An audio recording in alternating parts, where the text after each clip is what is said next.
I think we need to realize when we are plugged into machinery that makes us angrier and angrier and angrier. If it's enraging, it's engaging, it will keep people scrolling. We need an attention movement to reclaim our minds. We are not medieval peasants begging at the court of King Zuckerberg for a few little crumbs of attention from his table, right?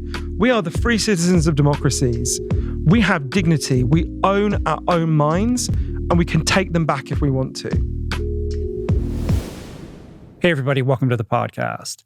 Today, we're going to tackle an issue I think we can all relate to, which is our declining ability to do something very fundamental, which is to simply maintain our focus and pay attention.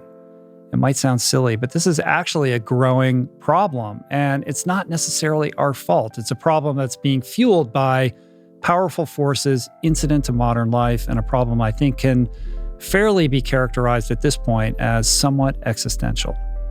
My guest for this discussion, back for his second appearance on the show, his first being RRP 416 4 years ago, is journalist and multiple New York Times bestselling author Johann Hari, who, when confronted with his own declining ability to focus, ended up spending a couple years going really deep into the reasons why this was happening and the individual and systemic solutions to this dispiriting trend. Johann's books include Chasing the Scream, which is about depression, Lost Connections, which explores the roots of addiction, and his latest, Stolen Focus, Why You Can't Pay Attention, which is the basis for today's exploration into the many forces robbing us of our attention and a look at how we might begin to reclaim our minds and our lives.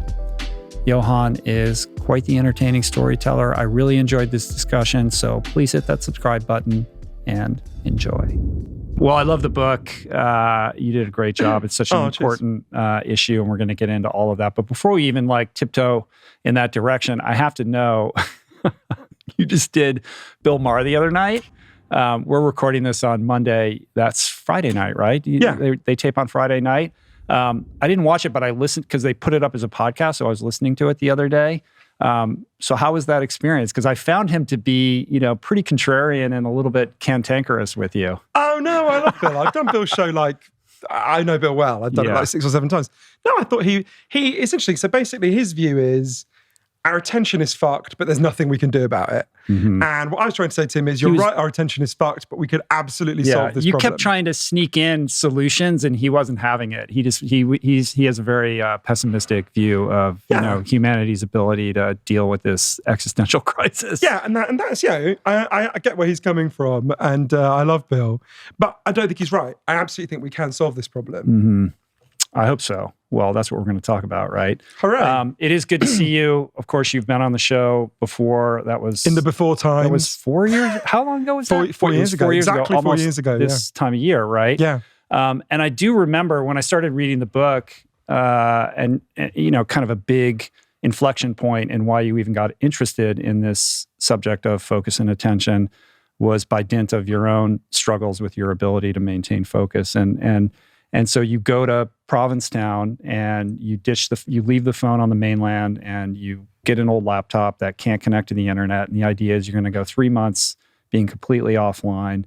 And I believe that was in the summer of 2018, right? Yeah. So I remember when I was trying to book you for the podcast, right, and I was corresponding with, I don't know if it was your publicist or your publisher, and they're like, he's on an island, we can't reach him. And I was like, all right, well, I'm here when he comes back. So actually, when you did the show, you had already had that experience, right? So that's how long you've been working on this book. That's so interesting. Yeah, there were loads. When I got back from this 3 months, there were loads of people. Oprah had been trying to contact me. Couldn't get through, right? Right. And no, the reason I did this is because, with each year that passed, I felt for myself like things that required deep focus were getting more and more like running up a down escalator. You know what I mean? I could still do them, but they were getting harder and harder.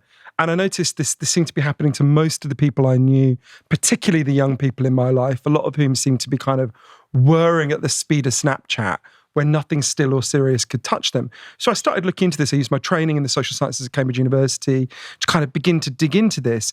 And I think the figures on this are quite shocking. For every one child who was identified with serious attention problems when I was 7 years old, there's now 100 children who've been identified with that problem.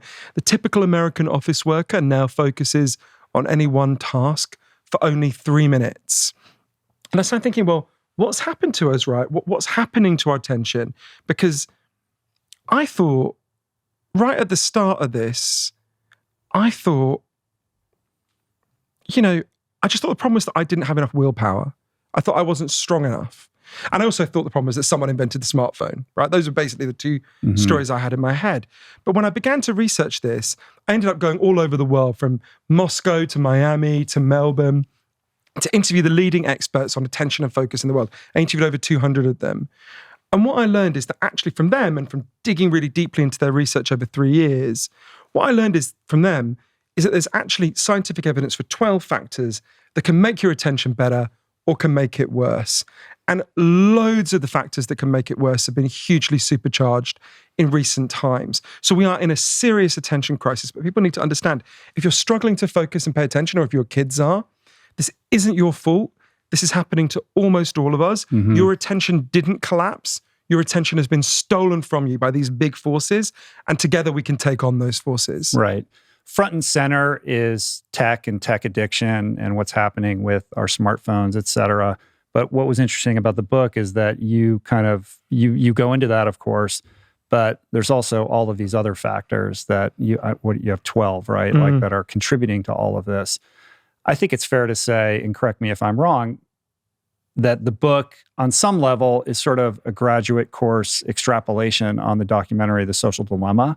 You interview many of the same people, most notably Tristan Harris and Jaron Lanier, who feature in that documentary, and you kind of highlight the issues that documentary brought up, but you go into them a little bit more deeply, and then you kind of venture beyond that to evaluate these other risk factors or contributors to this situation, such as, pollutants and stress and sleep deprivation, exhaustion, and the like. So I found it very interesting and comprehensive in that regard. Oh, thank you. But I think if you for the listeners out there, if you responded to that documentary, which we've talked about, at length on this podcast in the past, because I found it to be so profound, this book really is, kind of the next step in digging deeper and exploring that subject matter. Well, I think of it, and I think you're totally right about The Social Dilemma, and those documentary makers, because it takes me so long to write my books, they came along while I was doing the interviews with those guys. And you had known Tristan before that, right? Yeah, you go way back. I've been interviewing him for years now. I think he's one of the great heroes of our time,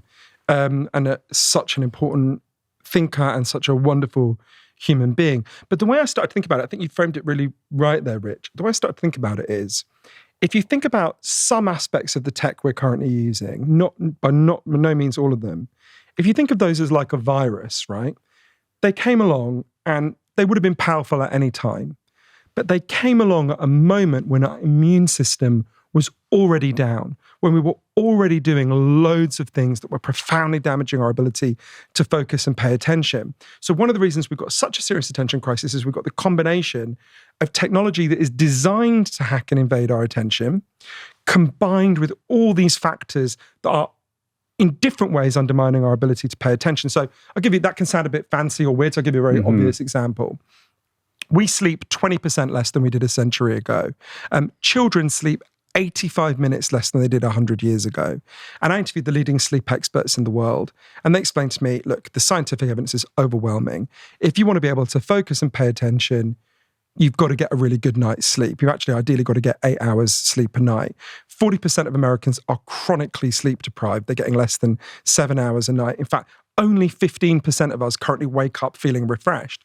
And obviously I delved a lot into the science of this, but there was one finding in particular that really drove it home for me. There's an amazing guy called Dr. Charles Czeisler, who's at Harvard Medical School. He's arguably the leading sleep expert in the world. He's advised everyone from the Boston Red Sox to the US Secret Service. He discovered if you're awake for 19 hours, which doesn't feel like very much when I say it, your attention deteriorates as much as if you had got legally drunk. But he did this experiment. It's very simple. He was the first person to combine these technologies when studying sleep. There's a technology that can scan your eyes to see what you're looking at. And there's a technology that we all know about that can scan your brain. And so he put them together and he gets tired people, and they're not even that tired, into this machine, and he tracks them, what they're looking at and what's happening in their brains. And what he discovered is kind of mind-blowing. You can be as awake as you and I appear to be. You can be looking around you, you can be talking, but whole parts of your brain kind of gone to sleep. It's called local sleep because it's local to one part of the brain. So when we say I'm half asleep, it turns out that's not a metaphor, right? A lot of us are literally half asleep a lot of the time. And there's a lot of reasons why this is so important for our attention. One is, as Professor Roxanne Prichard at the University of Minneapolis explained to me, is that when you're sleeping, your brain is repairing. It's healing itself. Throughout the day when you're awake, metabolic waste builds up in your brain, right? She calls it brain cell poop. And when you're sleeping, watery fluid rinses through your brain and it carries this brain cell poop out of your brain, down into your liver, and eventually out of your body. If you don't sleep, your brain doesn't clean out that metabolic waste. You know that feeling when you're almost you feel almost hungover or clogged up when you're tired? Well, that's because your brain is literally clogged up. So you can see that's one example, right, of how we sleep much less. Think about how if you have a night where you don't sleep, the next day you're much more likely to be mindlessly scrolling through TikTok than a night where you had a really good night's sleep. So you can see that's one of many factors that are undermining our ability to focus. And then that combines with technologies that are currently designed. The technology doesn't have to work this way, but the technologies that are currently designed to hack and invade our attention as much as possible. You can see how that's such a kind of toxic combination. And I think for people who want to think about this, it's worth thinking about why that's such a toxic combination. And I would just say to anyone watching or listening, think about anything you've ever achieved in your life that you're proud of, whether it's starting a business, being a good parent, learning to play the guitar, whatever that thing you're proud of is, that thing required a lot of sustained focus and attention. And the evidence shows that when attention breaks down, your ability to achieve your goals breaks down. Your ability to solve your problems breaks down. That's why this is such a deep problem. When you have a long period when you can't pay attention, I feel like it's almost like you become almost like a stump of yourself, right? You can sense what you might have been if you've been able to apply yourself, but you feel like you can't get there. This is why I think we really need to think deeply about what's happened to our attention. And we need to build the scientific solutions, which I saw all over the world, from France to New Zealand, for how we get it back. Well, positive progress requires some level of sustained attention by bright people focused on those problems, right? And if there's a degradation of that, that doesn't bode well for the future of humankind and society, right? So that's why I really do think it is an existential crisis. I think that's a really good way you just put that. It makes me think about this guy called Dr. James Williams, who was a senior figure at Google for many years, was horrified by what they were doing to our attention, quit, and has become, I would argue, the leading philosopher of attention in the world right now. I interviewed him in Moscow in Russia. And he lives there because his wife works there for the World Health Organization. And he said to me, gave me a metaphor that really stayed with me. He said, imagine you're driving somewhere, you've got to do something, and someone just throws an enormous bucket of mud over your windshield. Doesn't matter what you've got to do when you get to your destination. The first thing you've got to do is clean your windshield, because you can't get anywhere if you don't clean the windshield. And I think that's a good metaphor for the attention crisis. It doesn't matter what you want to do in your life. If you can't pay attention, you won't be able to do it. So the first thing we need to do is deal with the deep underlying factors that are damaging our attention in the way we eat, in the technology we use, in the hours we work, in the polluted air we breathe. There's all these factors.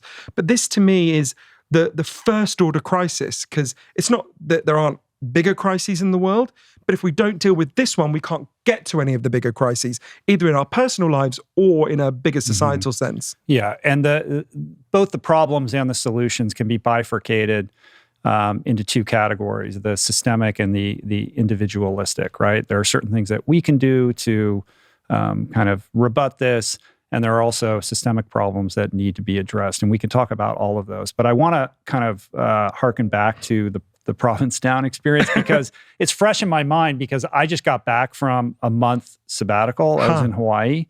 And unlike you, I didn't leave my, phone on the mainland, but I did, promise myself that I would restrict my, access to the phone and my time spent on it. Like, I really needed to get away from work, and I do this every year, and it's opportunity to kind of just refresh myself and relax and return with a renewed enthusiasm for what I do, because I've tiptoed up to burnout a couple times. And when you're kind of endeavoring to have a truncated relationship with devices, it becomes you're very aware and present with the allure and the pull of it. And I probably, I said this the other day, but like I would give myself like a B-. Like I only checked email like once every 2 days. And, I have to FaceTime with my kids and all that kind of stuff. So I wasn't going to get rid of the phone. But, there were plenty of times where I found myself just scrolling for no reason. And I'm like, what are you doing? You're here to not do that. You're here to have an analog experience. And yet I can, I would do it. And there is a sense of powerlessness over it, which goes to, both the individualistic relationships that we have with these devices, but also the great forces and systemic powers that are behind the scenes with these things that make them so irresistible. How did you feel different when you were able to go longer without it? Well, of course, better. Yeah, fantastic. But then you like, in a moment you resort to it and you're doing it again, and then you find yourself getting aggravated, and then I'm like, and then there's a vicious cycle, because then I'm beating myself up for doing the thing that I said that I wasn't going to do. This is exactly the dilemma that I had right at the start of working on the book that led me to Provincetown, and this period of 3 months completely off the internet. Because I had this moment with my godson, who I call Adam in the book, that when I realized something was really wrong. So when he was 9, he developed this brief but freakishly intense obsession with Elvis. And it was particularly cute because he didn't know that Elvis had become this kind of cheesy cliche. So he did it with like really heart-catching sincerity. Mm-hmm. He would do this Elvis impersonation. And when I used to tuck him in, he kept getting me to tell him the story of Elvis's life again and again. I tried to skip over the bit at the end where he dies on the toilet. And one day he said to me, very intensely, he looked at me and said, "Johan, will you take me to Graceland one day?" And I was like, "Sure, I'll take you to Graceland one day," in the way you do with 9-year-olds, knowing that next week it'll be Legoland or whatever. And he said, "No, do you really promise you'll take me to Graceland?" I was like, "I absolutely promise." And I didn't think of that moment again for 10 years until everything had gone wrong. So he dropped out of school when he was 15. And by the time he was 19, he just spent literally all his waking hours alternating between WhatsApp, Snapchat, porn, YouTube. And one day we were sitting on my sofa in my apartment, and I'd been trying to talk to him all day, and he's a lovely, intelligent person, and just nothing was getting any traction in his mind. And to be honest with you, Rich, I wasn't that much better, right? I was sitting there staring at my own devices mindlessly. And I suddenly remembered this moment all these years before, and I said to him, "Hey, let's go to Graceland." And he couldn't even remember this moment, right? I was like, "What are you talking about?" And I said, "No, let's go to Graceland. We've got to break this numbing routine. Let's get out of here. Let's go all over the South. But you've got to promise me one thing, which is that when we go, you'll leave your phone in the hotel." And he said, "I absolutely promise I'll do that." And whatever it was, 2 weeks later, we took off for New Orleans. We traveled around. 2 weeks later, we got to Graceland. Have you been to Graceland, Rich? No. I'm going to take you one day. So when you arrive at the gates of Graceland... Is that a promise? I promise, 10 years from now, yeah, 10 there's going to be some broken rat. When I'm a 65-year-old man, yeah, you're going to take me to Graceland. We'll do it. And it's a funny thing, because even before COVID, when you get to Graceland now, there's no person to show you around. What happens is they hand you an iPad, and you put in earbuds, and the iPad shows you around. So it says go left, go right, whatever. And as you're walking around, there's a representation of the room that you're in on the iPad, right? And it narrates the history of it, whatever. So what happens is everyone just walks around Graceland staring at their iPad and barely looking up, right? And I'm walking around feeling like more and more tense, like trying to make eye contact to people who's looking down. And we got to the jungle room, which was Elvis's favorite room in Graceland. And there was a Canadian couple next to us. And the husband turned to his wife and said, "Honey, this is amazing. Look, if you swipe left, you can see the jungle room to the left. And if you swipe right, you can see the jungle room to the right." And I laughed because I thought he was kidding. And I turned and looked at him, and they're just swiping back and forth. And I leaned over and I said, "But hey, sir, there's an old-fashioned form of swiping you could do. It's called turning your head, because look, we're actually in the jungle room, right? Yeah. You don't have to look at it on your screen. Yeah. We're actually there." And they backed away, clearly thinking I was insane. And I turned to my godson to laugh about it. And he was in the corner of the room just flicking through Snapchat because he could not stop. From the minute we landed, he couldn't stop. And I went up to him and I just said, look, I know you're afraid of missing out, but this is guaranteeing that you'll miss out. You're not showing up to your own life. You're not present at your own existence, right? This is no way to live. And he stormed off, and I wandered around Memphis on my own that day, and I found him that night in the Heartbreak Hotel where we were staying across the street. And he was sitting by the guitar-shaped swimming pool. And I went up to him and I apologized for getting angry. And he was just scrolling and scrolling. And he didn't look up, but he said, I know something's really wrong, but I don't know what it is. And that's when I thought, okay, I need to investigate this. And when I came back from Memphis, I was just so tired of being wired. I was disgusted by what I saw happening to me, to so many people around me. And at that time, I still was stuck in those two stories, that this was a failure of willpower and someone invented the smartphone. I later learned there's a much more interesting and complex story happening to all of us. So I thought, okay, those are the two problems. I've got a solution here. I was lucky the film rights to one of my books had just been sold. It was made into a film called The United States versus Billie Holiday. And I just thought, I'm done. I'm going to take this money, I'm going to go away for 3 months, and I'm going to be completely offline. So I rented a little sliver of a beach house in Provincetown in Cape Cod. And I left my phone and my laptop in Boston, right? My smartphone. And I took a laptop that my friend Imtiaz gave me, his broken old laptop that can't get online. And those 3 months taught me just a huge amount. Right.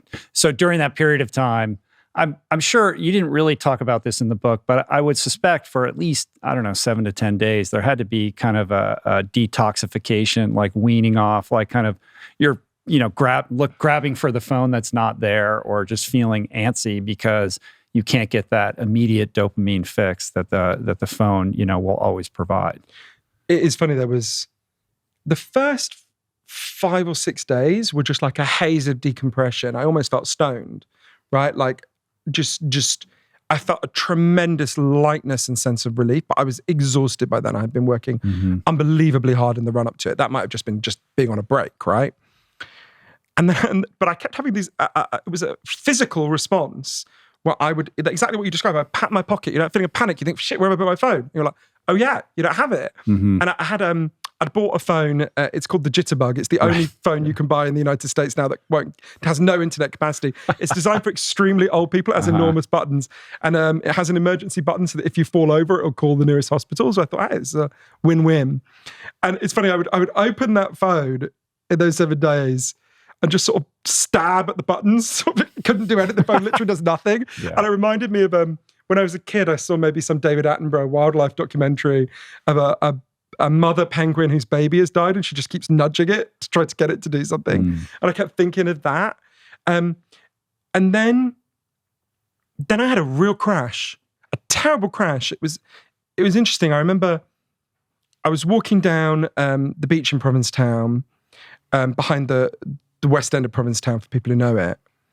And I was seeing what I'd seen in Memphis, right? Provincetown is one of the most beautiful places in the world. And people were just looking at their phones. People with kids weren't even looking at their kids. It was driving me insane. Normally it would drive me insane. But this time, instead of saying to them, oh, you're not present in your lives, you're not, I wanted to go up to them and go, give me that phone. I want it, right? I wanted to, and it was interesting, this tremendous hunger. Because I realized for 15 years prior to that, throughout the day, I had been completely acclimatized to receiving the kind of thin, insistent signals we get from the web, which are designed as rewards to keep us coming back. Retweets, hearts, likes, we all know how they work. And when they were gone, this will sound a bit pretentious. It is a bit pretentious. But Simone de Beauvoir, the great French philosopher, said that when she became an atheist, it was like the world had gone silent. And that's how I felt. I felt like the world had gone silent, right? Like these signals I was so used to were gone. And no normal social interaction, even though I was meeting amazing people, they don't flood you with hearts the minute you meet them. That would be a very weird social interaction, right? And that was when I realized a big part of this, if you just extricate yourself from that creates a vacuum. You need to then fill that vacuum. And that was when I started to read a lot more and later interview the leading scientist in the world on flow states. And that was how I kind of got out of it. We can talk about that a bit if you like. Mm-hmm. Yeah, I mean, there's a lot to unpack there. But I think kind of the lesson that I think is powerful for anybody who's listening to this is over that course of 3 months, through that detachment process, you were able to kind of, restore your sleep, like sleeping better than ever, repair your ability to sit down and work on a book and focus, be tuned into the news by reading a newspaper every day, and then that being that for the rest of the day, connect with friends, be present in your life. And you explained this time of, waking up and not feeling like you needed to drink coffee and feeling just awake in a way that you hadn't since you were a young boy. And a lot of this is about, returning to a more natural state of man, right? Like we live in the modern world. We're not going to, go live in caves or anything like that. And it's unrealistic that we're going to be Luddites. But to the extent that we can exert some control over these tectonic forces that are driving us to this exhausted state, there are things that we can do. And your experience is an example of how, these natural states that have eluded us can be restored. Yeah, you put it really well. It was one of the things that amazed me was I thought, I was nearly 40 at the time. I thought, maybe what's happened is I've just got older, right? And, maybe your brain just gets deteriorates. My attention went back to being as good as it had been when I was 17. I could sit and read a book for 8 hours a day and focus deeply. And I later realized that wasn't just about the tech withdrawal. That was many things, many changes that happened. I completely changed the way I ate. None of these things were conscious at the time. It was when I later interviewed the scientists who'd researched this sort of thing that I realized how much those changes had weighed on me. My sleep, you mentioned lots of factors. But I think you're right that there's two ways we have to respond to this crisis, or two kinds of way we've got to respond to this crisis. I think of them as defense and offense, right? We've got to defend ourselves and our children as much as possible from these forces that are pouring acid on our attention. And I give dozens of examples in the book about things we can do. But I want to be honest with people about this. That will hugely help. I'm passionately in favor of those things. I try to do all of them myself.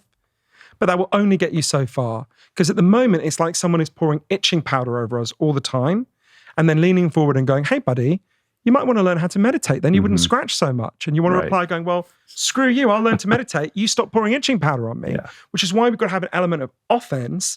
We've got to take on the forces that are doing this to us. Now, that can sound very fancy and grand. I talk about lots of practical ways that can be done and ways it has already been done in many parts of the world and ways it was done in the past in the United States. But you're right that we've got to get to, when you say this about the way we live, you're absolutely right. Even as I was doing that, I thought, well, this is not sustainable. And I remember, so of course what I was asking was, well, how can we integrate some of these insights into our normal lives? And I remember the last day I was in Provincetown, going to, what's it called, where the lighthouse is. There's a spot where you can look back over the whole of Provincetown. I hadn't left Provincetown the whole 3 months. I hadn't been in a moving vehicle for 3 months. So I could see the kind of whole landscape of where I had been. And I remember thinking, well, I'm never going to go back to living how I lived before. Why would I do that? This has been amazing, right? The joys of deep thought, of reflection, of mind wandering, of the joys of being present in your life, they're so profound. Why would I go back? And I got the boat back to Boston. I got the ferry back to Boston. I got horribly sick on the journey. My friend Shailene gave me back my laptop and my phone. And within a month, I'd say I was 80% back where I'd been. Yeah, that was how long did it take before you were just completely where you were before? Well, I only really began to understand why when I went to interview Dr. Williams, the attention philosopher who I mentioned, who had been at the heart of Google. I remember James saying to me, the mistake you've made, Johan, is it's like thinking the solution to air pollution is for you personally to wear a gas mask, right? I'm not against gas masks. If I lived in Beijing, I'd wear a gas mask. But gas masks aren't the solution to air pollution, right? In an environment that is deeply invading our attention. I mean, Professor Joel Nigg, one of the leading experts on children's attention problems in the world, and as you know, a big part of the book is about what's happening to our kids. Professor Nigg said to me that we need to ask if we're now living in what he called an attentional pathogenic environment, an environment that is undermining the ability of most of us to pay attention. And if that's the case, and I think the evidence is pretty clear it is, then we have to think about how together can we change our environment in order to deal with those factors that are so invading our focus and attention. And there are lots of practical ways we can do that. Sorry to interrupt the flow. We'll be right back with more awesome, but I want to snag a moment to talk to you about the importance of nutrition. The thing is, most people I know actually already know how to eat better and aspire to incorporate more whole plants, more fruits, vegetables, seeds, beans, and legumes into their daily routine. Sadly, however, without the kitchen tools and support, very few end up sticking with it. So, because adopting a plant-based diet transformed my life so profoundly, and because I want everybody to experience some version of what I've experienced, we decided to tackle and solve this very common problem. The solution we've devised, I'm proud to say, is the Plant Power Meal Planner, our affordable, all-in-one digital platform that sets you up for nutrition excellence by providing access to thousands of highly customizable, super delicious, and easy to prepare plant-based recipes. Everything integrates with automatic grocery delivery, and you get access to our amazing team of nutrition coaches 7 days a week and many other features. To learn more and to sign up, visit meals.richroll.com. And right now, for a limited time, we're offering $10 off an annual membership when you use the promo code RRHealth at checkout. This is life-changing stuff, people, for just $1.70 a week, literally the price of a cup of coffee. Again, that's meals.richroll.com, promo code RRHealth for $10 off an annual membership. All right, let's get back to the show. It feels as if, there's so much working against us. So in terms of the individualistic changes that we can make, and you talk about like you can get these lock boxes, for your phone, and you can use the Freedom app, and you can, set intentions ahead of time about, what your habits are going to be. I feel like those are all great, and I have some of those myself that I deploy. But ultimately, that feels like it's only going to get you like 15% there. And I'm not talking about the sleep and the other stuff is different. Sure. You have more agency over that because the systemic forces are so powerful. And rebutting those systemic forces, and I'm talking specifically about tech, is really going to require a populist movement in order to change. And you talk about other movements in the past, and in this sort of call to action that we do have more power than we think we have. In terms let's look at an example. Change. Let's look at an example from our lifetimes of a collective action that profoundly improved attention. So you'll remember, Rich. I can just remember it. It used to be totally normal that people used leaded gasoline in their cars. It was the standard form of gasoline. And a bit before our time, it was completely normal that people used leaded paint in their homes. And it was discovered that exposure to lead profoundly damages people's brains, and in particular, absolutely ruins children's ability to focus and pay attention. So what happened? A group of ordinary moms, it was mostly moms, learned this evidence, could see it happening to their kids, and banded together and said, why are we allowing this? Why are we allowing a for-profit industry to screw up our children's ability to pay attention? And it's really important to notice what they didn't say. They didn't say, ban all gasoline. They didn't say, ban all paint. They said, ban the lead in the paint and in the gasoline. And it took a while. They had to fight for years, but they succeeded, right? There is no leaded gasoline in this country anymore. There's no leaded paint. There's still some leaded pipes. But there's, other than that, which we've got to get rid of, and that was originally part of the Build Back Better program that sadly got taken out. And that reduction in exposure to lead, the CDC, the Center for Disease Control, said has caused an average improvement of 3 to 5 IQ points in American children, right, per child. So you can see that you identify something that's damaging attention, we band together, we fight for it, we get it out of the environment. There are loads of equivalent to the lead in the lead paint that we're talking about now. Sure. So you have the fluorocarbons example and deodorants and things the suffragette movement, Mothers Against Drunk Driving. There's tons of examples similar to that. Well, we are all the beneficiaries of people in the past who identified something that was wrong. People said, this is hopeless, we'll never fix it. But they banded together, they fought for it, and they put it right. And Dr. Williams, who I'm quoting a lot in this interview, he's a great person, said to me, talking about the tech example, he said, look, the axe existed for 1.4 million years before anyone even thought to put a handle on it. The entire internet has existed for less than 10,000 days, right?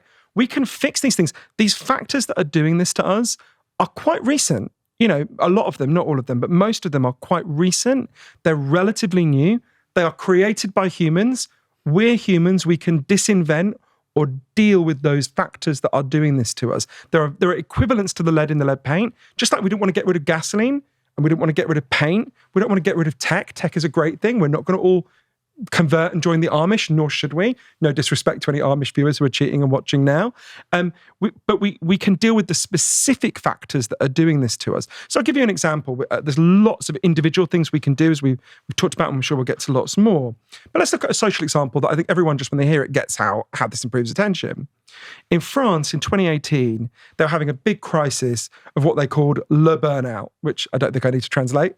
And the French government, under pressure from labour unions, set up an investigation to figure out what the hell's going on. Why is everyone getting burned out? And one of the things they discovered is that 35% of French people felt they could never stop checking their phone or their email because their boss could message them at any time of the day or night. And if they didn't answer, they could be in trouble.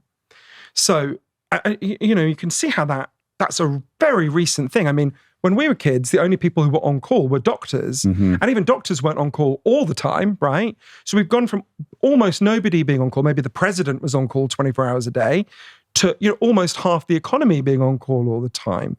You can see how that means, I can give those people all the lovely self-help lectures about the benefits of unplugging, of getting more sleep, but they're going to say, screw you, I can't do that. And they're entirely right. In the current configuration we've got, they can't.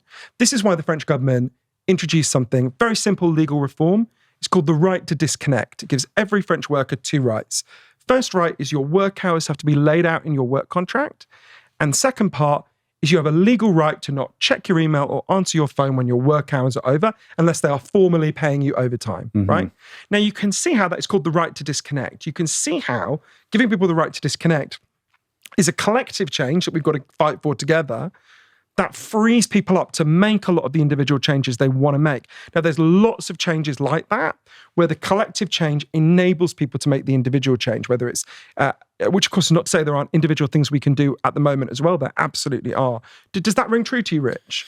Yeah, of course. I think, it's a very tactile,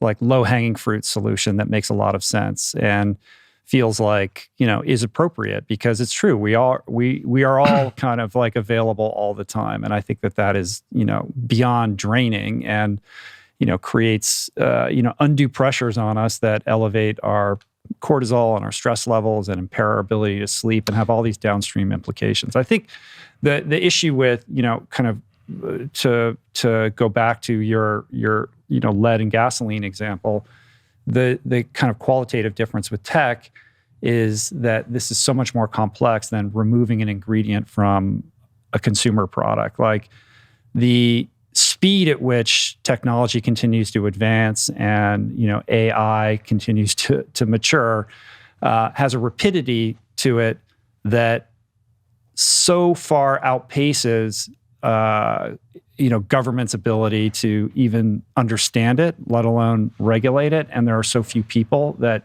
truly understand it, which is why people like Tristan are so important in his foundation. So even just getting a grip on what exactly is happening is challenging, let alone understanding it sufficiently enough to be able to figure out what a remedy would be. And you have some. I mean, I want to talk about kind of the business plan pivots, because I think that's interesting. I think you're right about getting a handle. We have to understand some of the ways in which what we're doing now is harming our attention. So let's look at an example I think will ring true to everyone listening, right? So I went to interview Professor Earl Miller at MIT. He's one of the leading neuroscientists in the world. And he said to me, there's one thing about the human brain you've got to understand more than anything else. You can only consciously think about 1 or 2 things at a time. That's it. This is a fundamental limitation of the human brain. The human brain has not significantly changed in the last 40,000 years. It ain't going to change on any timescale we're going to see. You can only think about 1 or 2 things at a time. But what's happened is we've fallen as a culture for a mass delusion. The average teenager now believes they can follow 6 or 7 forms of media at the same time. So what happens is, and this has been studied a huge amount, scientists get people into labs and they get them to think they're doing more than one thing at a time. And what they discover every time is the same thing. You're not doing more than one thing at a time. You're very rapidly juggling between the tasks. And, your consciousness kind of papers over it, so you feel like you're doing the things at the same time, but you're not. And what they find is when you try and do more than one thing at a time, something called the switch cost effect kicks in. Everyone should know this term, the switch cost effect, because it's harming your life. Mm-hmm. The switch cost effect shows when you try and do more than one thing at a time, you will do all the things you're trying to do much less competently. You'll make more mistakes. You'll remember less of what you do. You'll be less creative. And this feels like a small effect when you hear about it. You think, you can go, yeah, okay, I get it. But how big can that be? The effect, it shocked me when I learned about it. The effect is enormous. I'll give you 2 examples of just small studies backed by a much wider body of evidence that have found this. Hewlett-Packard, the printer company, got a scientist in to study their workforce. And he split their workers into 2 groups. And the first group was told, just get on with your task, whatever it is, and you're not going to be interrupted. And the second group was told, get on with your task, but you're going to have to answer a fairly heavy amount of email and phone calls. So pretty much how most of us live our lives. And then at the end of it, they tested the IQ of both groups. The group that had not been interrupted scored on average 10 IQ points higher than the group that had been interrupted. To give you a sense of how big an effect that is now, if you get stoned, your IQ goes down in the short term by 5 points. So being chronically distracted is twice as bad for your IQ, your intelligence, in the short term as getting stoned, right? That's a big effect. Or look at another example. Professor Larry Rosen discovered if you receive 8 text messages an hour, which doesn't sound like very much to me, that lowers your brain power for the main thing you're trying to focus on by 30%. These are huge effects. I would argue most of us are losing about that 30% most of the time. This is why Professor Miller said to me, we're living in a perfect storm of cognitive degradation at the moment as a result of constant distraction. And there's kind of 2 levels at which we can respond to this. Like we said, there's defense. So you mentioned, I own something called a K-Safe, right? I should totally be being paid commission by these guys because I keep recommending it. K-Safe is a plastic safe. You take off the lid, you put in your phone, you put on the lid, and do you have one, Rich? No, but I know what it. I know exactly. I know what it is. Okay, this is radical. I do use Freedom though. Yeah, so you turn the thing, the dial at the top, and it will lock away your phone for anything between 5 minutes and a whole day. I will not sit down and watch a movie with my partner unless we both imprison our phones. If anyone comes around for dinner, I will insist they imprison their phone. I use that lockbox for 4 hours a day. Otherwise, I would never have been able to write my book, Stolen Focus, right? So.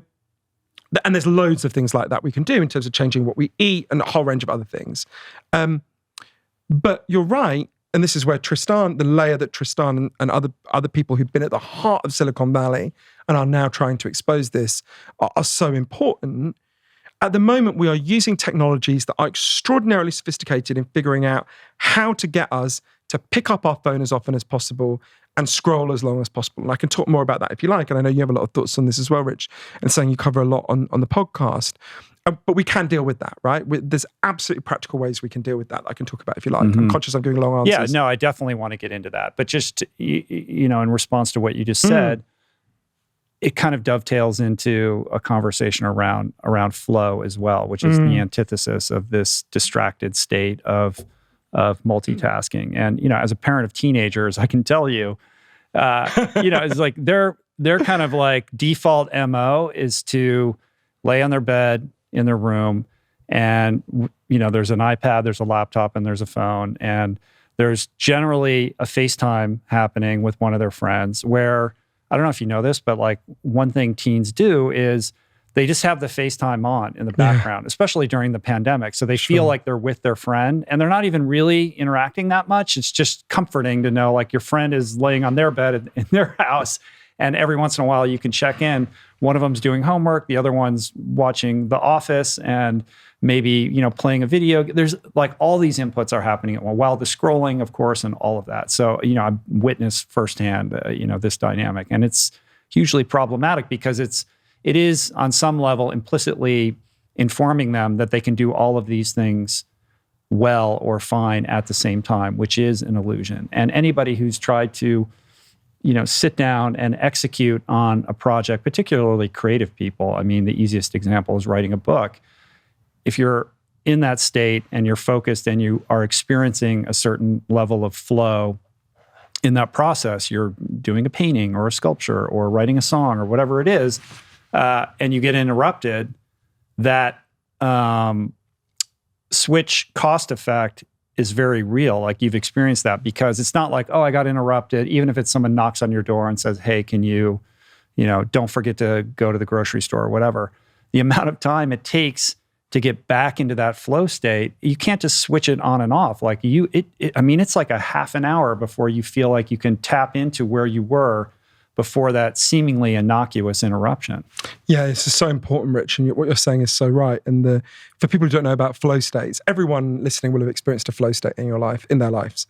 So a flow state is when you're doing something and you really get into it. You get into the zone and your sense of time falls away, your sense of ego falls away, and you're just in it. The way one rock climber put it is when you're in flow, you feel like you are the rock you're climbing. And flow is really important for the attention debate, because flow is simultaneously the deepest form of attention we can provide. When you're in a flow state, your attention is fully on it. And it's, once you get into it, it's the easiest form of attention to provide, right? When you're in a flow state, it's not like memorizing facts for an exam. It's not like, oh, okay, what is that? What's that? It's like a gusher of attention inside all of us. So obviously one thing I wanted to understand is, okay, if it's a gusher of attention inside all of us, where do we drill? How do we get it? So I went to interview Professor Mihaly Csikszentmihalyi. You have no idea how long it took me to learn how to say that. Who was the man who coined the phrase flow states in the 1960s, one of the most important psychologists of the last half century, I would argue. And he spent 50 years studying flow states. Sadly, I think I did the last interview he ever did, because he died shortly afterwards. And Professor Csikszentmihalyi said to me many important things about flow, but for me, I think there are three that would be really useful for your listeners and your viewers if they want to maximize their chances of getting into flow. So there's three things you can do. I mean, there's lots, but I would say these are the three most important. The first is, you've got to choose one goal and filter out everything else you're trying to do, right? If you're trying to do more than one thing at a time, you won't get into flow. So you've got to narrow your focus. I want to paint this canvas. I want to climb this rock. I want to write this chapter. You've got to do one thing. The second thing is, the goal you choose has got to be meaningful to you, right? So for you, it might be painting a canvas. For me, I can't paint for shit, right? I'm not going to get into flow on that. For you, it might be going for a run. The only time I ever went for a run is when I once thought KFC was going to close, and I got there and it had another hour to go. Waste of time that was. So different people will have different things that get them into flow. If you're trying to focus on something that is not meaningful to you, your attention will just slip and slide off it. And the third is, it will really help if you choose something that is at the edge of your comfort zone, at the edge of your ability. So let's say you're a middle talent rock climber, right? You don't want to just climb over your garden wall. It's not going to get you into flow. It's too easy. Equally, you don't want to suddenly tomorrow climb Mount Kilimanjaro. It's going to be too overwhelming. You want to choose a slightly higher and harder rock face than the one you climbed last time. So if you do these three things, narrow down to one goal, make sure it's a meaningful goal, choose one at the edge of your comfort zone, you'll maximize your chances of getting that deep gusher of attention. But even as I say that, Rich, you can see, like you're saying, how the environment in which we live is militating. Step one, killing it, right? Yeah. You've got to do one thing. If you're being constantly texted, there's a study by Professor Michael Posner at the University of Oregon that found if you're interrupted, it takes you on average 23 minutes to get back to the level of focus you had before you were interrupted.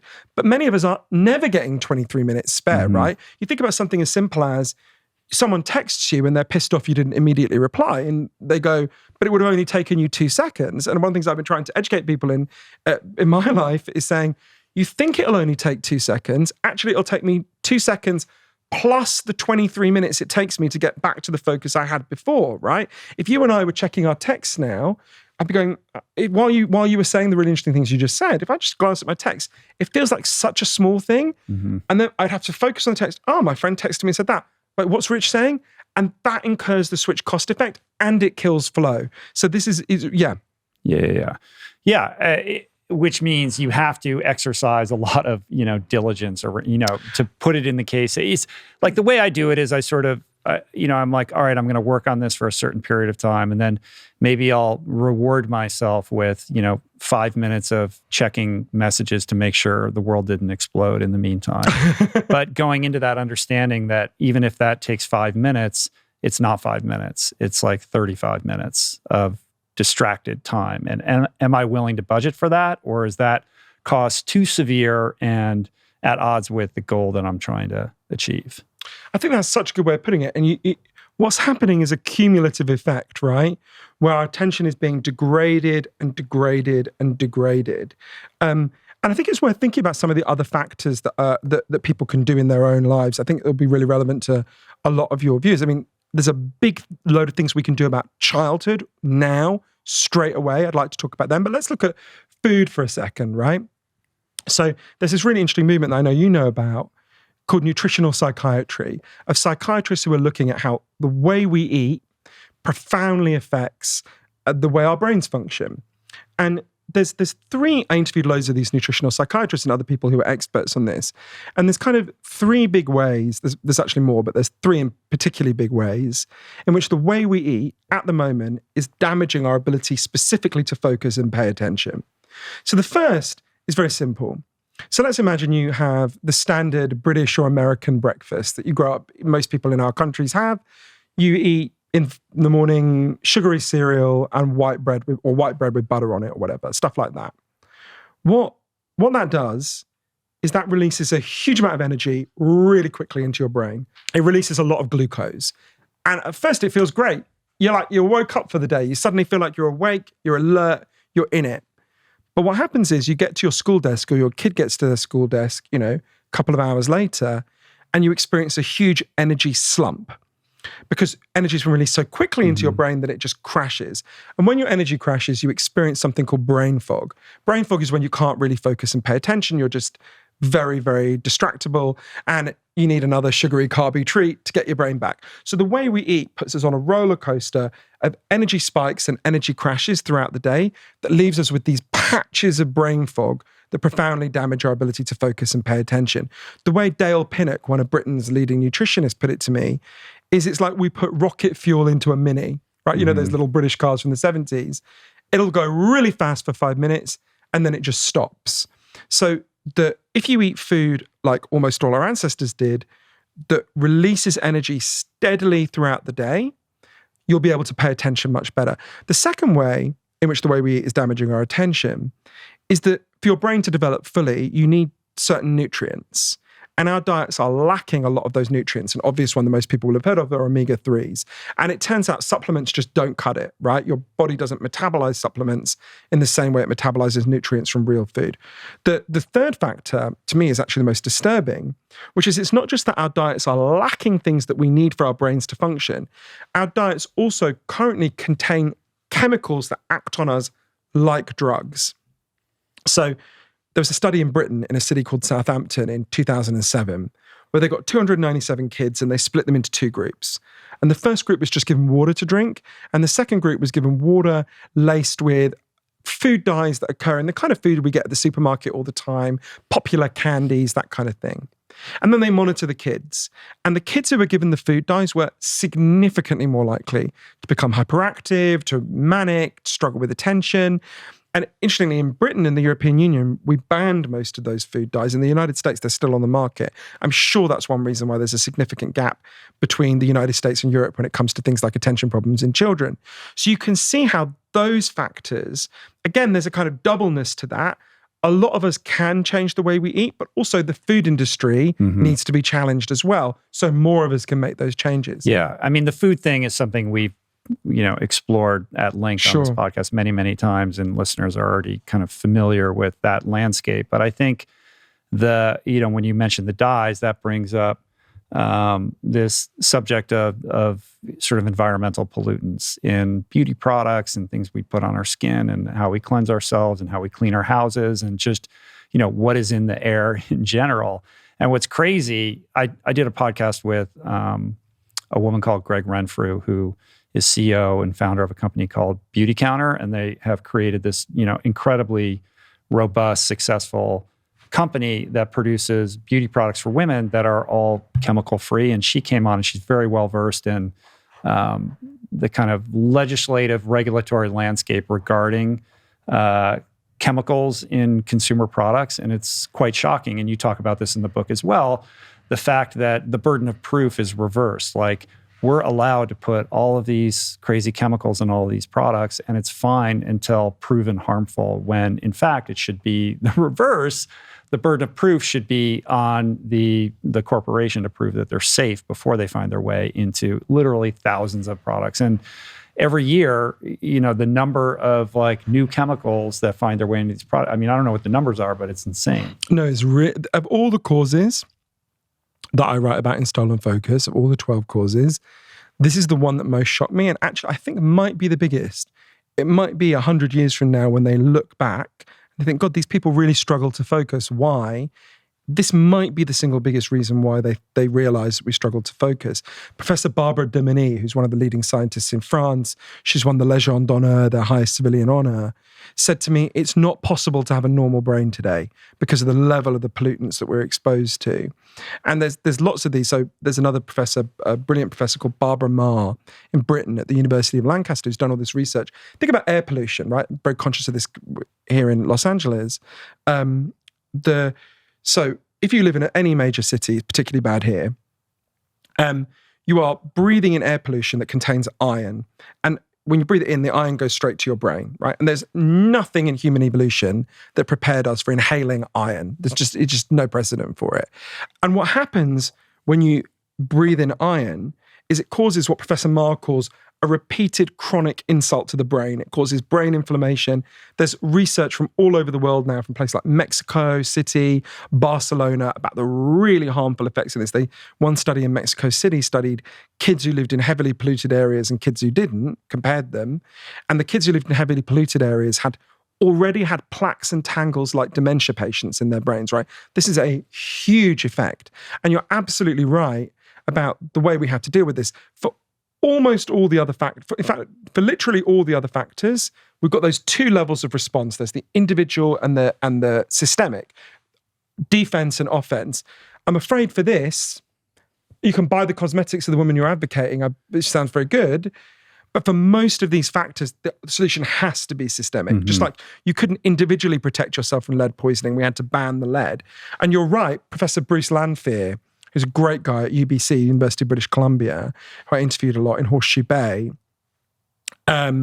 He's doing fantastic campaigning on this. People should go to his website, Little Things Matter. I think it's littlethingsmatter.ca, where they're doing fantastic work, because you're totally right. At the moment, if I invent some new chemical, I can just release it, and it's up to very poorly funded scientists to figure out if it's harmful, right? We don't do that with drugs. If I invent a new drug, I have to apply to the FDA. The FDA check me. They don't do a great job, but they could do a better one. But the FDA do lots of checks to make sure that it's not going to poison and harm people, and then it gets released. So what Professor Lanphier argues, I think completely rightly, is that we need to have an equivalent to the FDA for industrial pollutants and chemicals, right? And we need to test the stuff that's already being used, because there's a chemical that's on most ring pull cans that when monkeys are exposed to that, it profoundly damages their working memory, their ability to do the equivalent of monkey attention. I mean, there's loads of chemicals that we're being exposed to that in tests on other animals, non-human animals, show profound harm. Now, we don't test these things on human children for very good reasons. I'm not in favor of that. But you can see how we really need to deal with this. This is urgent. Yeah, it is crazy that it isn't properly regulated. Crazy. Well, and it's because we have a political system that is owned by corrupt interests, right? So we need to reclaim the political system and democratize it. Which is why I'm sympathetic to, Bill Maher's dystopian, pessimistic view on all of this, because the powers that be, these large corporations, which include Facebook, Google, the like, carry so much influence through lobbying, et cetera, that it becomes difficult to imagine that things can change. Oh, when I feel like that, and sometimes I do, maybe this will sound odd, I think a lot about my grandmothers. My grandmothers were the age I am now in 1963. I loved my grandmothers. They were amazing women. They both lived to be 91. And in 1963, so one of them was a working class Scottish woman living in what we would call a housing project here in the United States. And the other was a Swiss peasant woman living in a wooden hut on the side of a mountain. In 1963, neither of my grandmothers were allowed to have bank accounts in their own name because they were married women. It was legal for their husbands to rape them, as it was legal everywhere in the world for men to rape their wives. They had both left school when they were 13, even though the men in their family went on longer because no one gave a shit about girls learning anything. My Swiss grandmother wasn't even allowed to vote, right? And I think about their lives when they're the age I am now. It's not some distant history. I loved them and knew them incredibly well. And this is when they were the age I am now. And I think about the gap from then to now. I don't want to underestimate how much further we've got to go in achieving equality for women. But I think about, my Swiss grandmother loved to paint and draw when she was a teenager. They told her to shut up and get into the kitchen. My niece, Erin, is 17. She never knew my grandmother, sadly. When she loved to paint and draw, we didn't say shut up and get into the kitchen. We started looking up art schools, right? When people say, the forces harming our attention are big and powerful, I totally agree with you. I've got to tell you, they're not a tenth as powerful as men were in 1963. Men controlled every country in the world, every company in the world, every police force, and they had, ever since those things have been invented, right, apart from a few hereditary queens every now and then, and the women of that generation did not just say, we're fucked then. How are we ever going to win this? They started where they stood. They fought at every level, in every office, every home, at national levels. And again, I don't want to underestimate how further we've got to go, but what a staggering transformation now. Even crazy sexists wouldn't suggest that my niece, it should be legal to rape her, or that she shouldn't be allowed to have a bank account, or she shouldn't be allowed to vote. I mean, even crazy maybe the craziest incel says that, but you'd have to go completely outside the spectrum of normal discussion, right? That happened in the space of a very short period of time historically, right?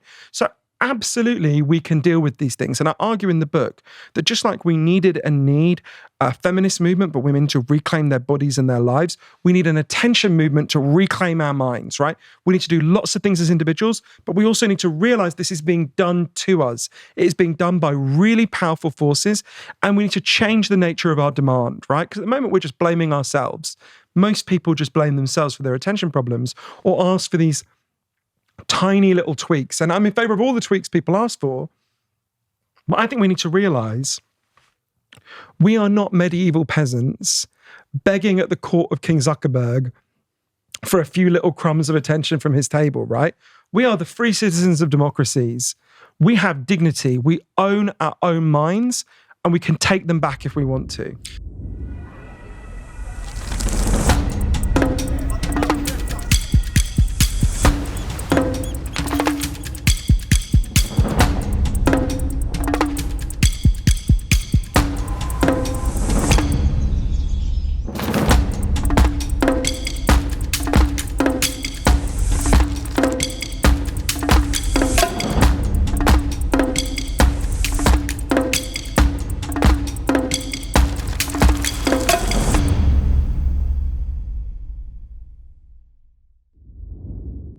So let's talk about what those systemic changes would look like in the case of tech.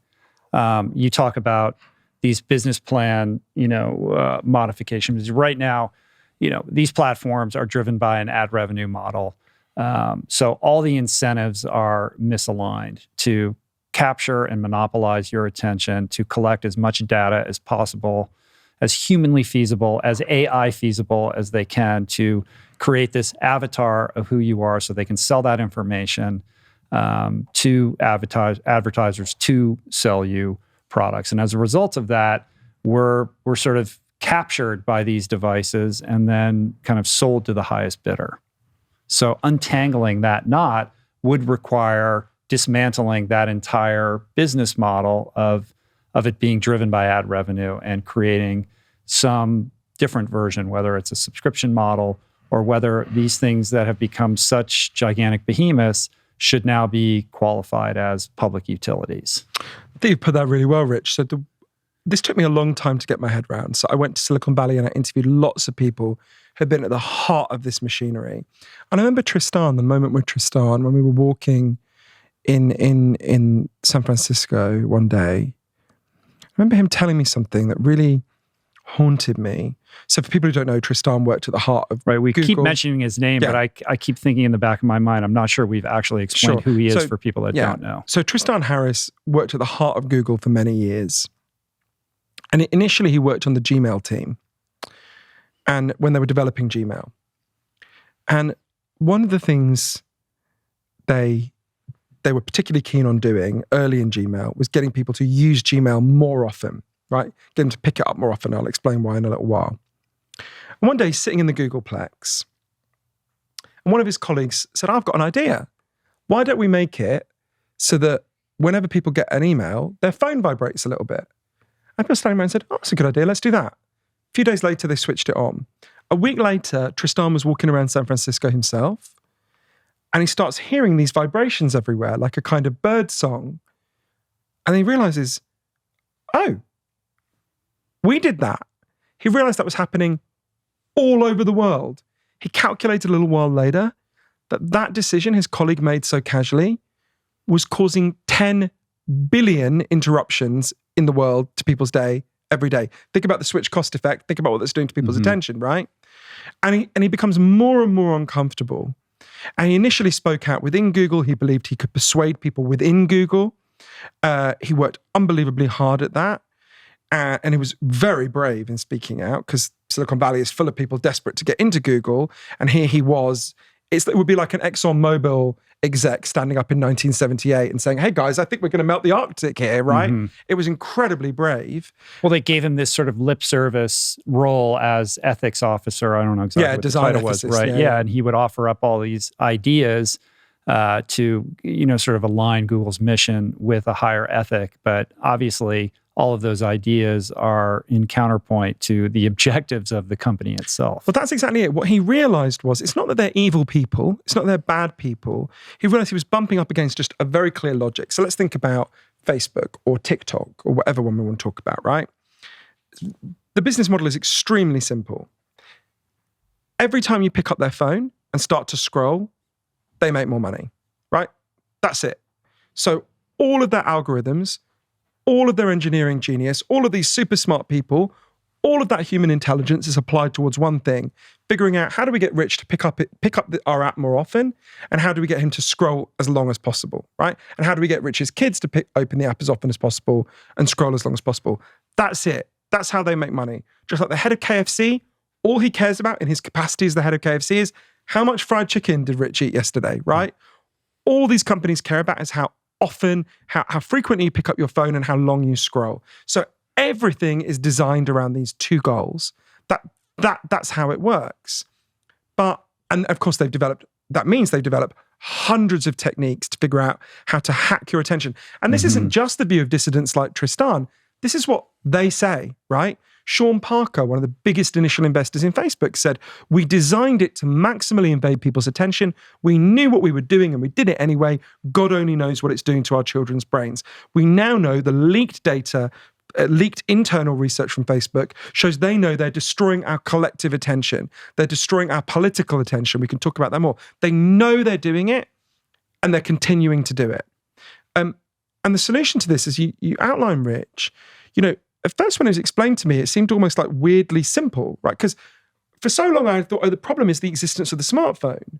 I say the problem isn't the existence of the smartphone. The problem is that these devices are currently designed to maximally invade your attention. But they don't have to be designed like that. Just like we have paint that doesn't have lead in it, you could have social media that is not designed to maximally invade your attention. And I remember one of the people who really helped me to understand this, I was talking to Asa Raskin one day. So Asa invented a key part of how many websites work in the world called Infinite Scroll. His dad, Jeff Raskin, invented the Apple Macintosh for Steve Jobs. And Asa said to me, look, the solution here is really simple.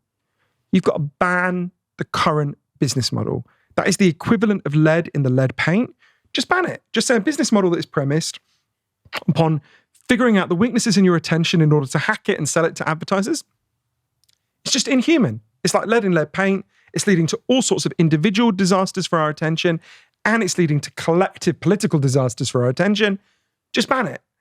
And I remember when he said this to me and lots of other people who I interviewed who'd been at the heart of Silicon Valley and still are, I remember saying to them, well, I don't understand. Well, let's say we do that. What happens the next day when I open Facebook? Would it just go, sorry guys, we've gone fishing? And they said, of course not. What would happen is these companies would be forced to move to a different business model. And absolutely everyone listening to this podcast has an experience of the two alternative business models. So one is very simple, subscription. We all know how HBO and Netflix work. You pay a little bit and you would get access. Or another option is one that literally everyone has access to, which is think about the sewers. Before we had sewers, we had shit in the streets, we got cholera. So we all pay to build the sewers together and we all own the sewers in common. You own the sewers where you live, I own the sewers where I live, along with all the other citizens of where we live. It may be that like we currently own the sewage pipes together, that we want to own the information pipes together. Because at the moment we're getting the kind of equivalent of cholera for our attention. The most important thing to understand is when you move to this different business model, all the incentives change. At the moment, the incentive is, how do we get Rich to scroll as often as possible? How do we get his kids to scroll as often as possible? Because you're not the customer. You're the product they sell to the real customer who are the advertisers. But if you move to this different business model, suddenly all the incentives are different. Suddenly they're not, how do we invade Rich's attention? We're like, oh, Rich is our customer now. What does Rich want? Oh, Rich wants to be able to pay attention. Let's design it to help him do that. I'm going to play a little bit of a counterpoint please. to this, devil's advocate, because take Netflix, for example, subscription model, yet their primary objective remains to endeavor to get you to spend as much time on their platform as possible. That's still the case, regardless of whether there's advertisers involved. So it's not. It's really interesting. If you talk to Netflix people, or I've got a new streaming series that just came out on Roku, narrated by Samuel L. Jackson, called The Fix. So I spent a lot of time talking to various streamers about this.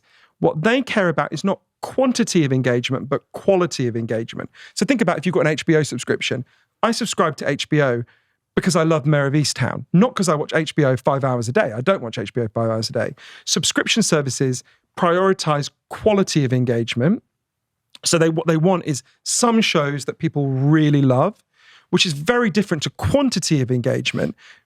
Netflix doesn't care if you're watching it 6 hours a day or 1 hour a day. They care if you resubscribe. And you're more likely to resubscribe if it makes you feel good because there's certain good quality, brand-leading, excellent shows. So you can see how that's very different. In the same way, think about the changes that would happen in Facebook if we move to a subscription-based model or a kind of public ownership, independent of government model. And it would be important that it was independent of government. So at the moment, what Facebook cares about is Facebook has won if you spend 6 hours a day looking at it, right? That's the goal, right? Think about something as simple as face-to-face engagement, right? We know there's overwhelming evidence. There's a bit of a no shit Sherlock finding, but there's overwhelming evidence. People feel good when they look into each other's faces. They feel better when they're actually face-to-face with each other. We've all learned this through the pandemic, how painful it is to be deprived of that. And they feel less good when they interact through screens, right? Okay, we know that. At the moment, Facebook is all geared towards getting you to interact through screens, right? They do not want you to meet up. It's a disaster for them if you meet up. If you and me are chatting to each other through the Facebook algorithm, they're learning more information about us to sell to advertisers. If you say, hey, Johan, do you want to go for a hike? And I go for a hike with you and we put our phones down, they lose that data, they lose that information, they lose that revenue stream. So at the moment, Facebook is designed to militate against face-to-face contact and to maximize screen-based contact. Now imagine that you and me suddenly became the customers or the owners of Facebook, right? Through subscription or public ownership. Suddenly, Facebook has a completely different calculation, right? It's like, oh, we want to keep Johan and Rich subscribing to Facebook. What could we offer them that would make them want to keep using our service? We could put in a button that says, which of my friends are nearby and want to meet up? And you could mark you want to meet up, and I could mark I want to meet up. So it gets to a Thursday afternoon, you finished your work for the day, you go, oh, I want to meet up with someone. Push the button. Oh, Rich is around, Joe's around. Let's go for a hike, right? Now you can see how that would mean we would spend less time on Facebook. I'd see you wanted to go for a hike, go, oh, let's meet up, right? It would be less time, but we'd be happier with the product. We'd have greater quality of engagement with the product, right?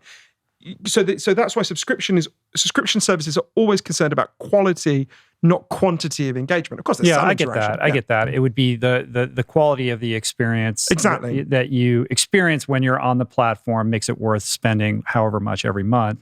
But the bigger piece being that it obviates all of this data tracking and avatar building around what your preferences are and where you go and all of that, so that it could be sold. And that, of course, augurs all kinds of privacy concerns, et cetera, which become, bigger issues that extend beyond just our addiction to our phones. Yes, exactly. I think you're totally right. And the key thing to understand is at the moment we're in a race, right?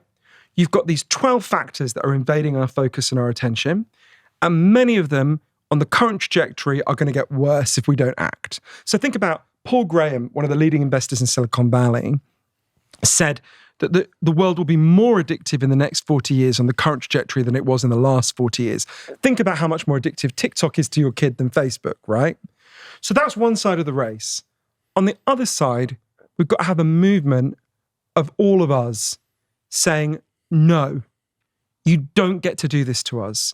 You don't get to do this to our minds. You don't get to do this to our kids' minds. This is not a good life. We don't want to live in a society where people are constantly switching, where we can't have deep conversations. We can't read books. We can't slow down and think deeply. We absolutely can get to a society where we have restored our ability to focus and pay attention. I went to places that have taken huge steps towards that. New Zealand, France, all sorts of places, but it won't happen if we don't fight for it, right? And of course, I mean peacefully fight for it, not violently.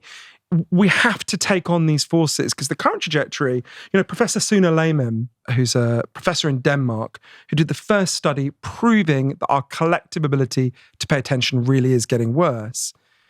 When I went to interview him in Copenhagen, a few days before, there had been this photo that came out, and it's a picture, a lot of viewers will have seen it.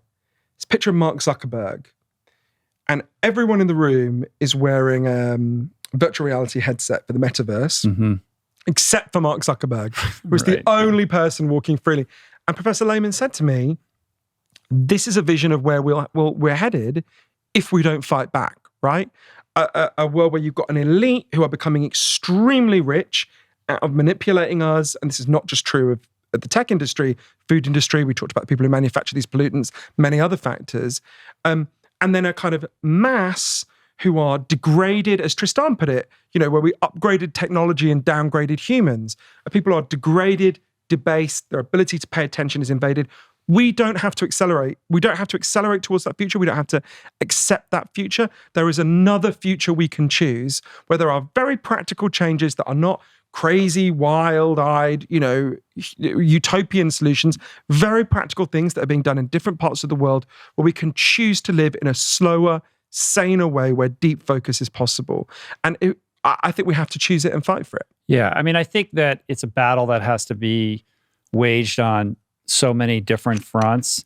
And the war that's being fought is something that is challenging to get your head around, because it's not just like lead in gasoline or don't drink and drive. It is a more kind of amorphous situation that infects our lives in so many different ways. Because it's like the addictive aspects of tech, the fact that our privacy concerns are invaded. There's so many. It's like it's a lot of different tiny little things that add up to a very big thing. So the business model, all of these different things. So for the average human being who's like, I really don't like that I'm distracted and I'm worried about my kid, and this is something worth being concerned about and fighting for. Like, how do I even wrap my head around like what the solution would be or how I get involved in participating in this? Well, it's more like feminism. If you think about my grandmothers, right? Like I mentioned, 1963. My grandmother's lives were profoundly disfigured by sexism. They never got to be the people they could and should have been, right? Because they were denied systematically opportunities to develop themselves because they were women. And feminism, male power ran and runs through the whole society, right? At every level. They were, every institution in that society that my grandmothers faced. But my grandmothers had a pre-feminist consciousness, right? They hated what had been done to them. They were really pissed off. Their brothers got to have decent lives and they didn't. But they just thought that's the way of the world, right? That's how it's always been. That's the way of the world. They didn't have a sense that this was something that was done to them that could have been different. And then, of course, we have a movement that raises people's consciousness, that says to them, no, this didn't have to happen to you. This wasn't inevitable, right? Actually, look, we can change this if we want to. And we have to challenge power at all sorts of levels. And I think we have to do something similar with attention. So let's think about an example, something I think that will really connect with a lot of your listeners and viewers, Rich. Let's think about the aspects of childhood, right? So the last quarter of Stolen Focus is about the ways in which our children's ability to focus is being catastrophically degraded, right? And I think most people listening can see that happening around them in really disturbing ways. And this is not just the same old, every generation thinks the next generation's got a problem. Professor Larry Rosen did lots of research where they just look at college students, these are college students, and discover they just can't focus for more than a few minutes, right? I interviewed a professor at Harvard who was talking about a specific book, a little book that we were discussing. And he said, I used to give this to our students to read every term. And it carried on. And later on, I went back and said, why don't you give it anymore? Is that writer, Thomas Kuhn is his name, has he gone out of fashion? And he said, no, they just can't read it anymore. You can't give, it's like 100 pages. So they just won't read it. We give them short articles, we give them podcasts. I was like, shit, that's Harvard students, right? You suddenly, one of those moments, there were several moments where I kind of thought, oh shit, does this mean no one can focus anymore? If you go to places where you expect there to be these pockets of focus and they aren't there. So if we look at children, because I think this is an area where we could get the biggest and quickest consensus on one of the changes that has to happen to get our attention back. I don't think it's a coincidence that we've had an explosion in children's attention problems at the same time as we've had a profound transformation in the nature of childhood itself. And I tell the story of this in the book through one of the heroes of the book and one of my heroes, a woman called Lenore Skenazy, who you should totally have on the podcast, by the way. So Lenore grew up in Chicago, in a suburb of Chicago in the 1960s. And from when she was 5, in the morning, she would leave the house on her own and walk to school, which was about 15 minutes away. And she would generally bump into the other 5-year-olds who were also walking to school on their own. When they got to the school, there was a 10-year-old boy whose job was to help the 5-year-olds cross the street, right? She would go into school, she would leave at 3 o'clock, and she would wander around the neighborhood on her own. Play with the other kids, they'd make up games, figure out whatever they wanted to do, and she would find her way home at 5 or 6 when she was hungry, right? Now you remember, that was your parents' life. That was my parents' childhood, right? That was mine too. I'm older than you, but yeah, I would very just good skincare regime, Rich. leave the house in the morning and just be back by dinner time and ride my bike around and do whatever. Who knows what was going on? And then in the space of one generation, all of that ended. By the time Lenore had her own kids and she was living in Queens in New York in the 1990s, she was expected to walk her kids to school and wait at the gate when they were ready to come back, right? By 2003, only 10% of American children ever played outside without adult supervision. And of that 10%, I think they got an average of 12 minutes a week. So effectively, long before COVID, childhood became a phenomenon that happened entirely behind closed doors, right? And it turns out that childhood that you had contains all sorts of things that are really important for children to learn attention and focus. One, again, it's a bit of a no shit Sherlock insight, is exercise, right? Children need to run around. We are the first human society ever that has tried to get children to sit still for 8 hours a day. No one's ever tried to do it because it's so obviously foolish. The evidence is overwhelming. Kids who can't pay attention, the single best thing you can do is let them go and run around, right? We've stopped children from physically roaming around. But there's much more than that. People like Dr. Isabel Benkei, great Chilean scientist, have shown when children play freely with each other, they learn how to deploy their attention. They learn what they find interesting. They learn how to make things happen with other kids. They learn how to get other kids to pay attention to them, how to tolerate waiting for your turn, all sorts of things that are completely essential for attention. And we took that away. Now kids do play, but they play supervised by adults telling them what to do. And that's the equivalent. It's like the difference between processed food and whole foods, right? Supervised play where adults tell them what to do doesn't cut it, right? Yeah, you have that example of that classroom where they would allow them free time to play. And the kids didn't know what to do because they were waiting for somebody to tell them It's what that play heartbreaking. should look like. It was heartbreaking. But the reason why Lenore this is not just a sad story, but Lenore is one of the heroes of the book, one of several kind of heroes who are building the solutions. And there's many others, a guy called Andrew Barnes in New Zealand who found a way to restore attention at work, a whole range of people. But the reason Lenore's one of the heroes is because Lenore runs a group called Let Grow. That is I think the solution to this problem, or the beginnings of the solution to this problem. So Lenore was horrified by this change that had happened in childhood. She could see why it was harmful. And initially, she just tried to persuade individual parents to let their kids play outside. So she would go to them and she would often ask them a question like, tell me about something you loved doing when you were a kid that you don't allow your own child to do.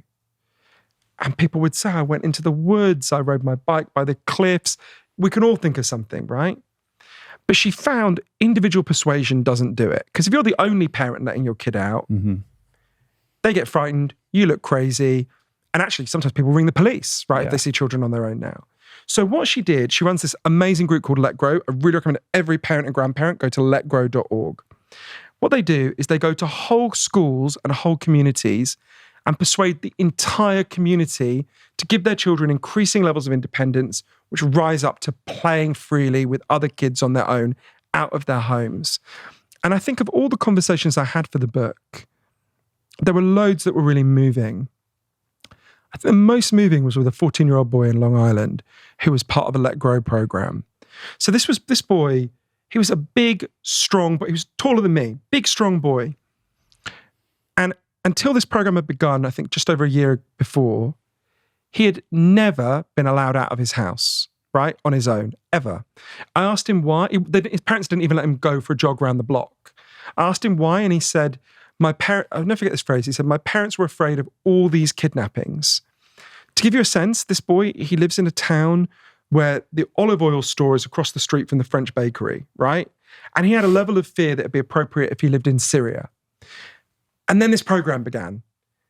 And he started to play outside his home with his friends. And I asked him how it felt to just be out of his home.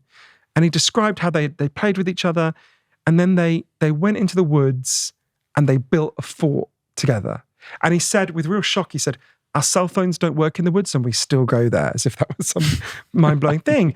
And watching this boy speak, maybe it sounds melodramatic, but it really did feel like watching a child come to life. Right? I thought about all the kids I know who never get to go out and do anything. The only place we let our children explore anything is on Fortnite or World of Warcraft. We can hardly be surprised they become obsessed with them. And Lenore was with me that day when I spoke to that boy. And when he left, she turned to me and she said, think about human history, all of human history. Young people had to go out and explore. They had to hide, they had to seek, they had to hunt, they had to build things. And then we took all that away from them. And those boys, given just a tiny little sliver of freedom, what did they do? They went and built a fort. This is so deep in human nature. Now, I would argue every single school in the United States should have a Let Grow program. This costs nothing. It's free, right? It's one of the lowest hanging fruit things we can do to restore attention. And it's particularly important because if kids don't learn to pay attention, they're going to struggle their whole lives with it. If you don't learn it in childhood and adolescence, it's going to get much harder for you. But we can hardly be surprised our kids are surprised with their devices if that's the only interesting thing in their life, if that's the only zone of freedom they ever get, right? So I think we've really got to do this. Does that ring true to you, Rich?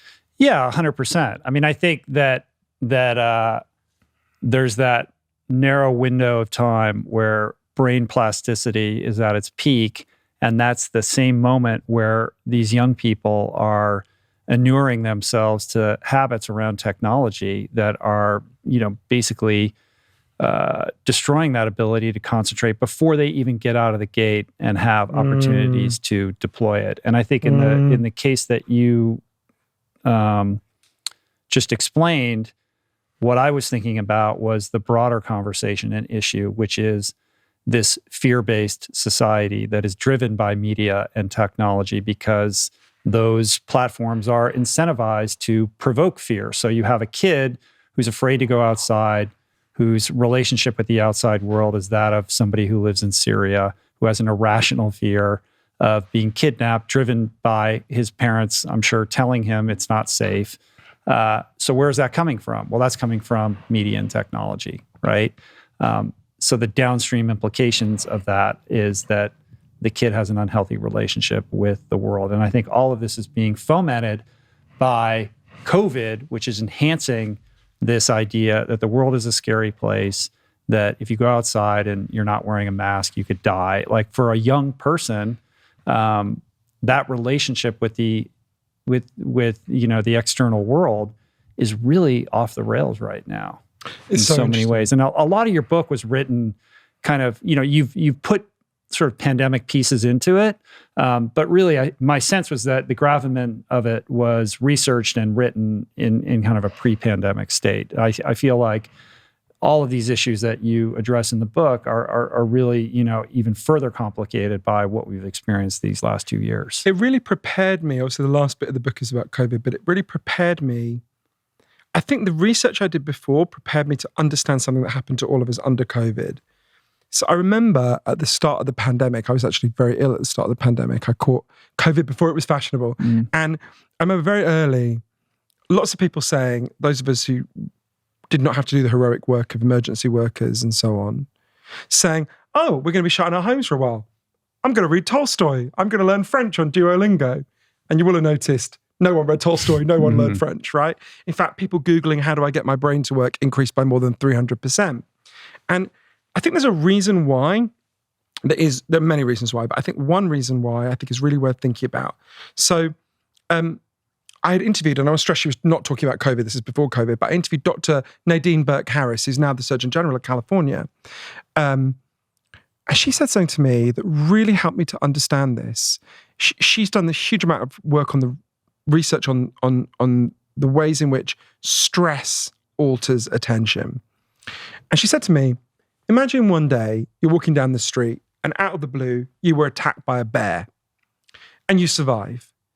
In the weeks and months that follow, something completely involuntary will happen to your attention.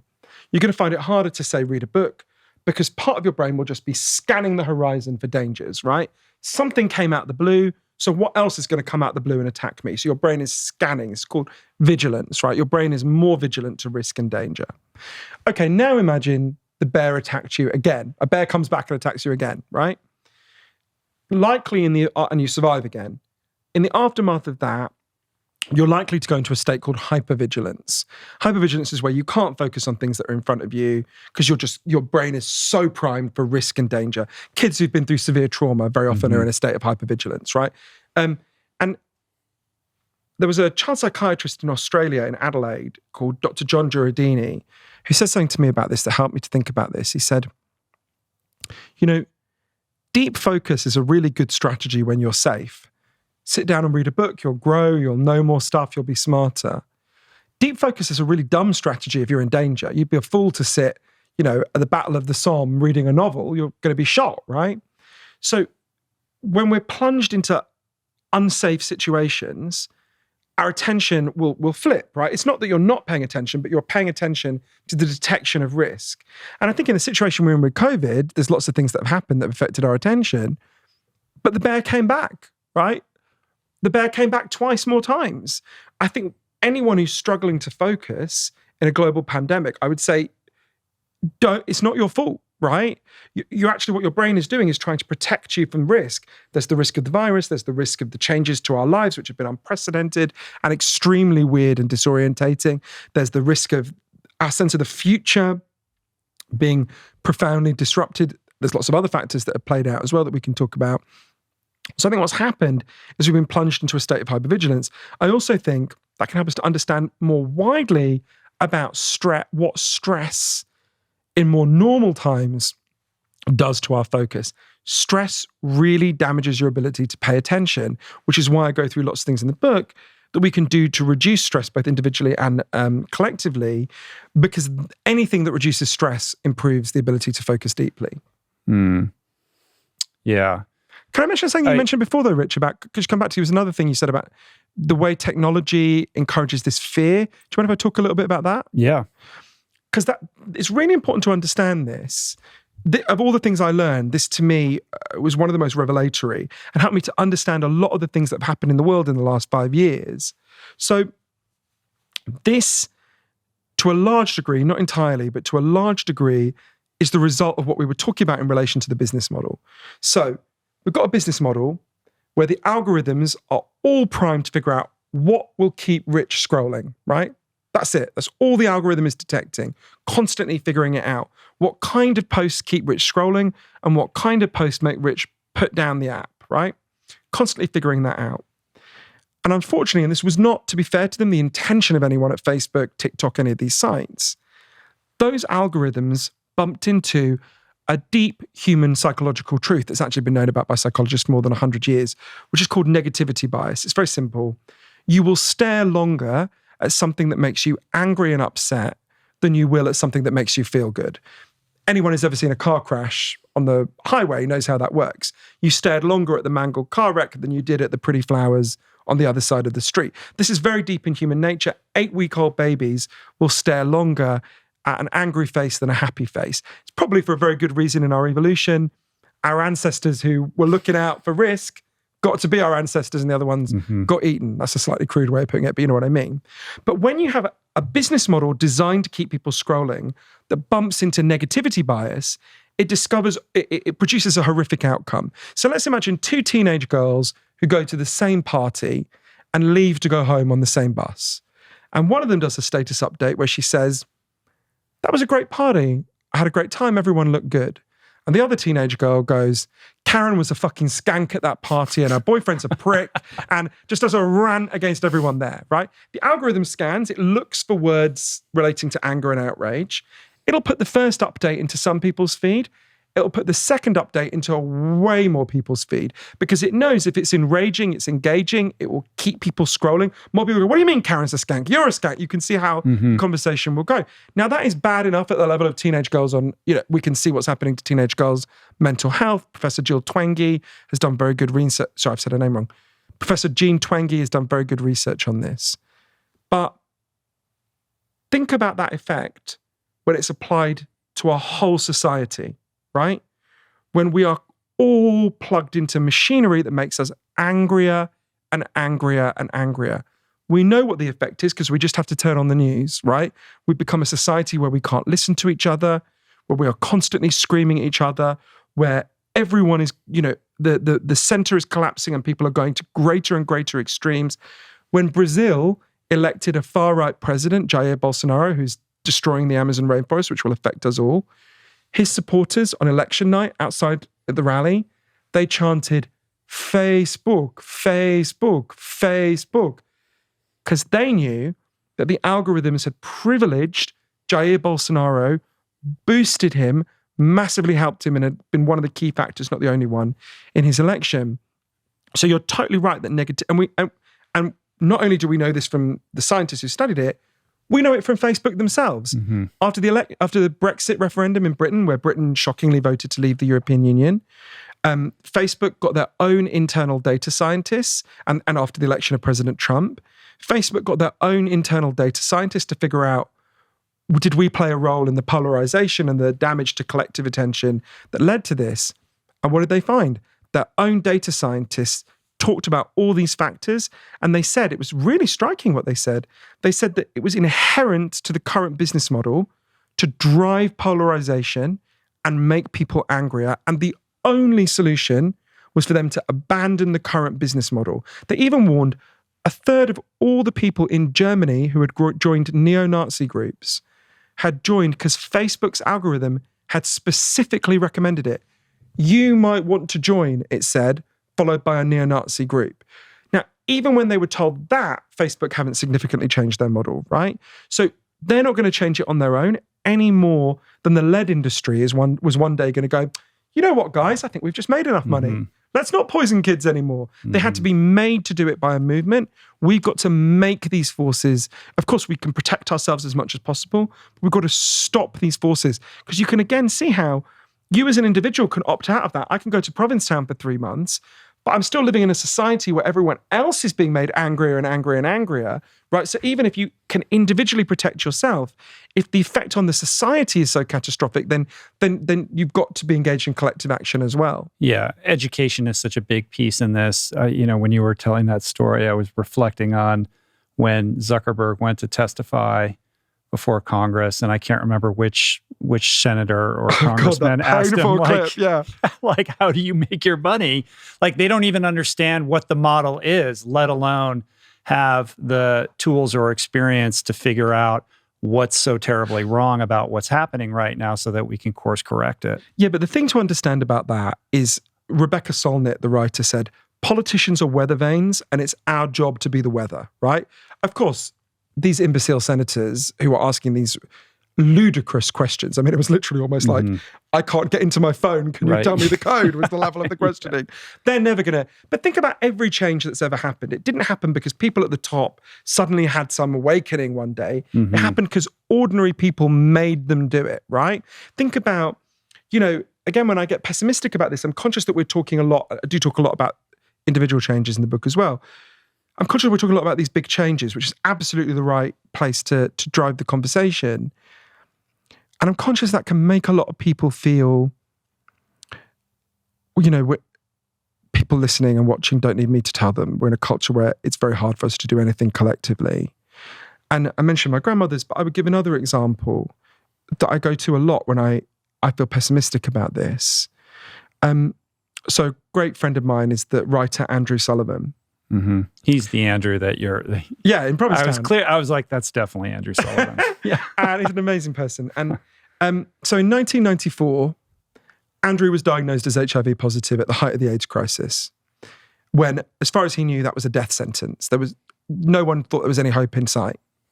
His best friend Patrick had just died of AIDS. And Andrew thought, well, I'm going to die in a couple of years. He quit his job. He was the editor of the New Republic magazine, and he went to Provincetown to die. And he decided that before he died, he was going to do one last thing. He was going to write a book about a crazy utopian idea that no one had ever written a book about before. And he was like, look, I'm never going to live to see this idea put into practice. No one alive today is ever going to live to see it, but maybe someone somewhere down the line will pick up this idea. The idea that Andrew wrote the first book to advocate for is gay marriage.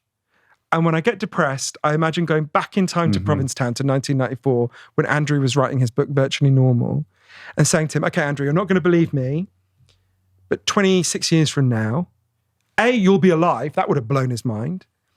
B, you'll be married to a man. That's going to be legal.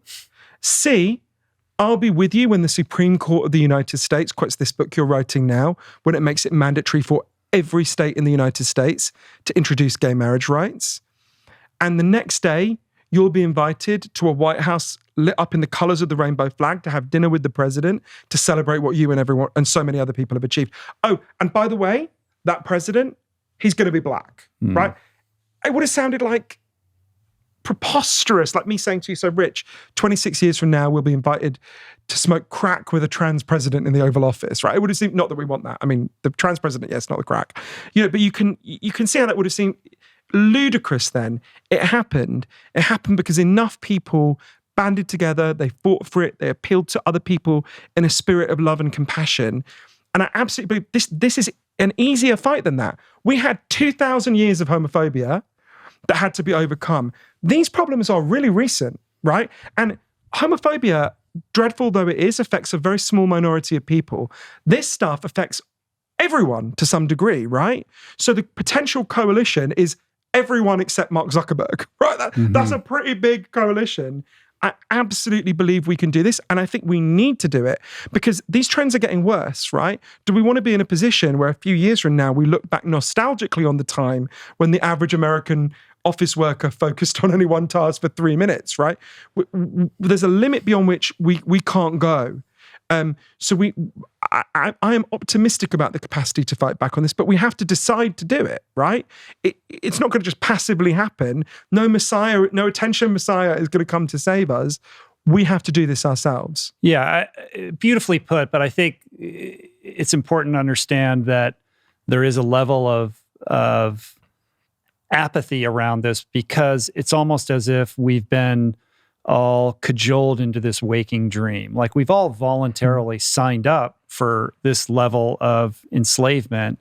And, many of us are only nominally conscious of what's even happening, let alone, the dangers that, this presents. And I think there's a lot of people who are just like, I don't care. Like I like to scroll. It's the only thing in my life that's gives me any kind of satisfaction, because my job sucks and I'm at home and I'm on Zoom all day, and I can barely pay my bills, and I just want to be able to go on Facebook or go on Reddit and join my community where I feel like I'm part of something, because otherwise I feel terribly alone.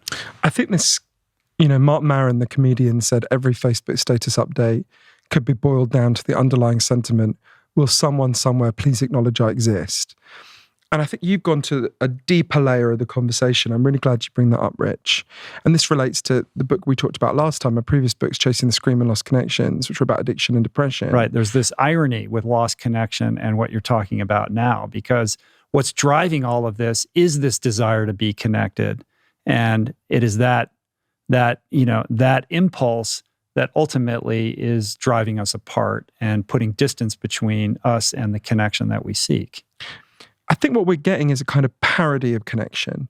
So I went to the first ever internet rehab center in the world. It's outside Spokane in Washington State. It's called Restart Washington. It's a great place.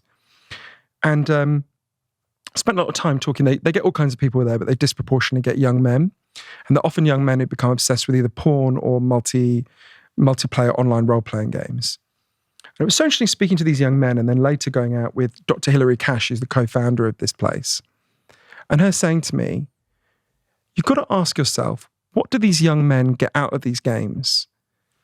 They're getting something they used to get from the society, but they no longer get, right? They're getting a sense they physically roam around, right? As we said, young people don't get that, particularly during COVID, but even before.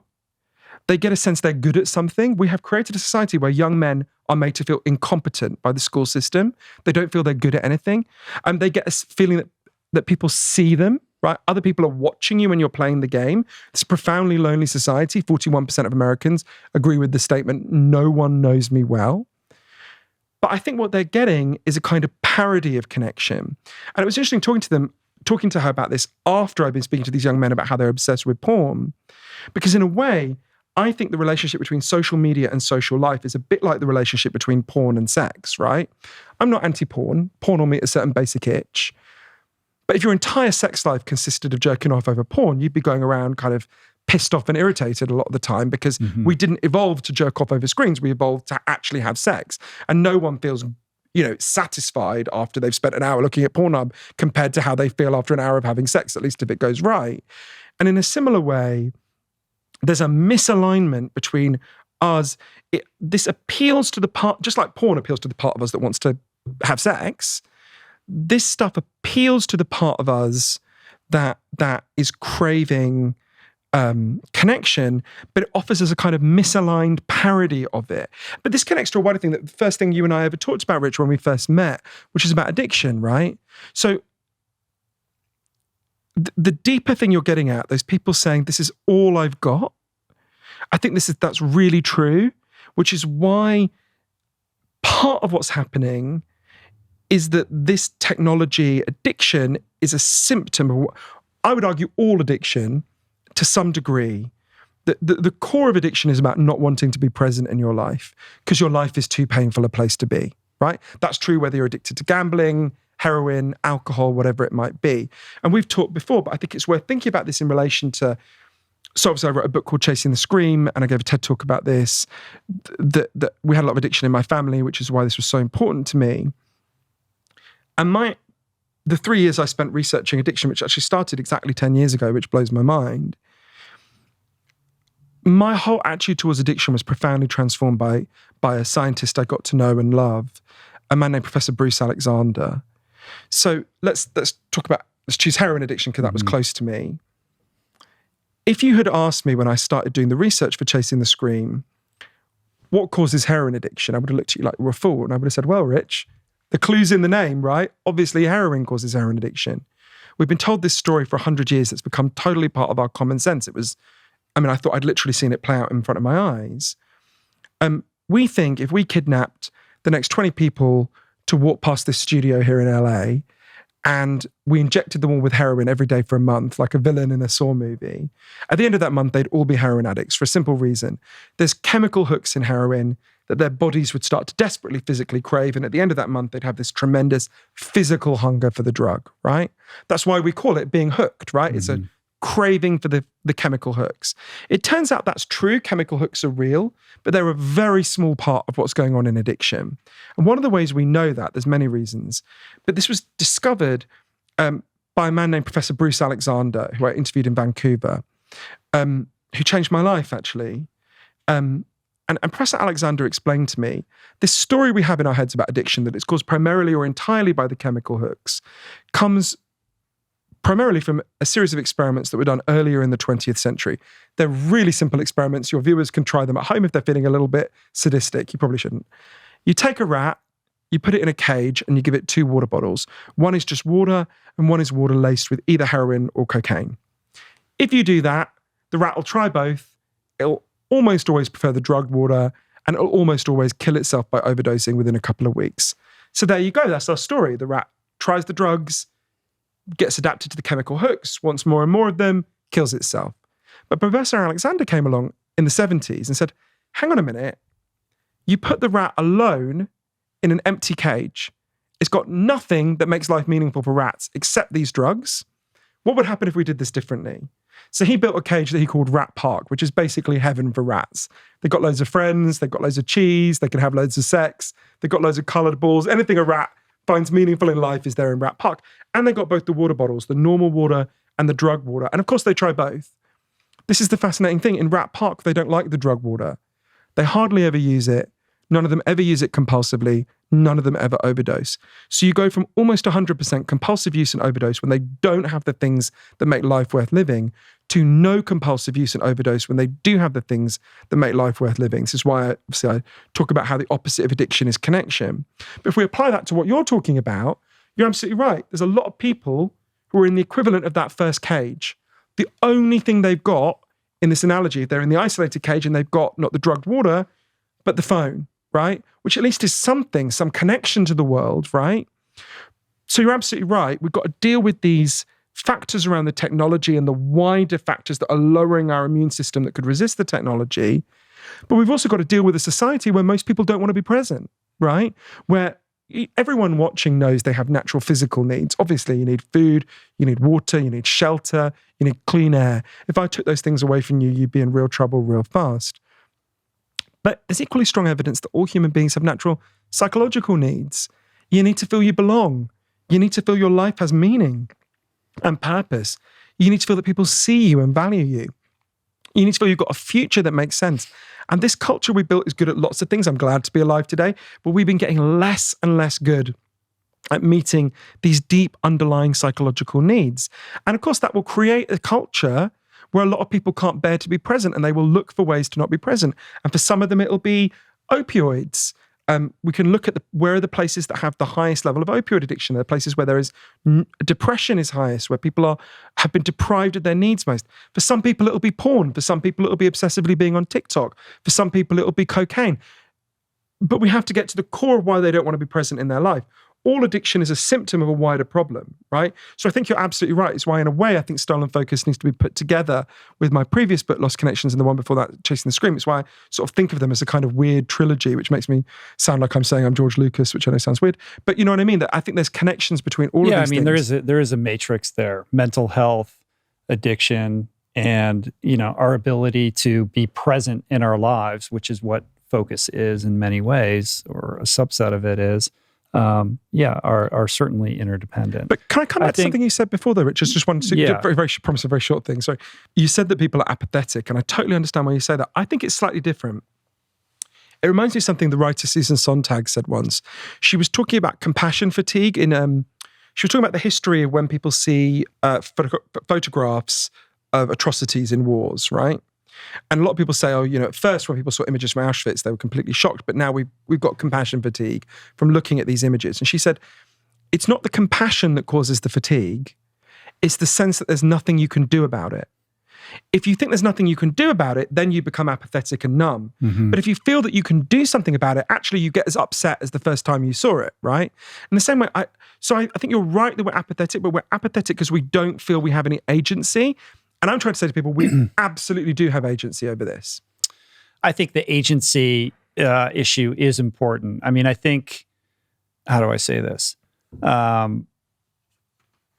I think your analogy to Rat Park and addiction with respect to people's relationship with technology is apt, although I would push back a little bit, and I think I did last time we talked about addiction. I think that the Rat Park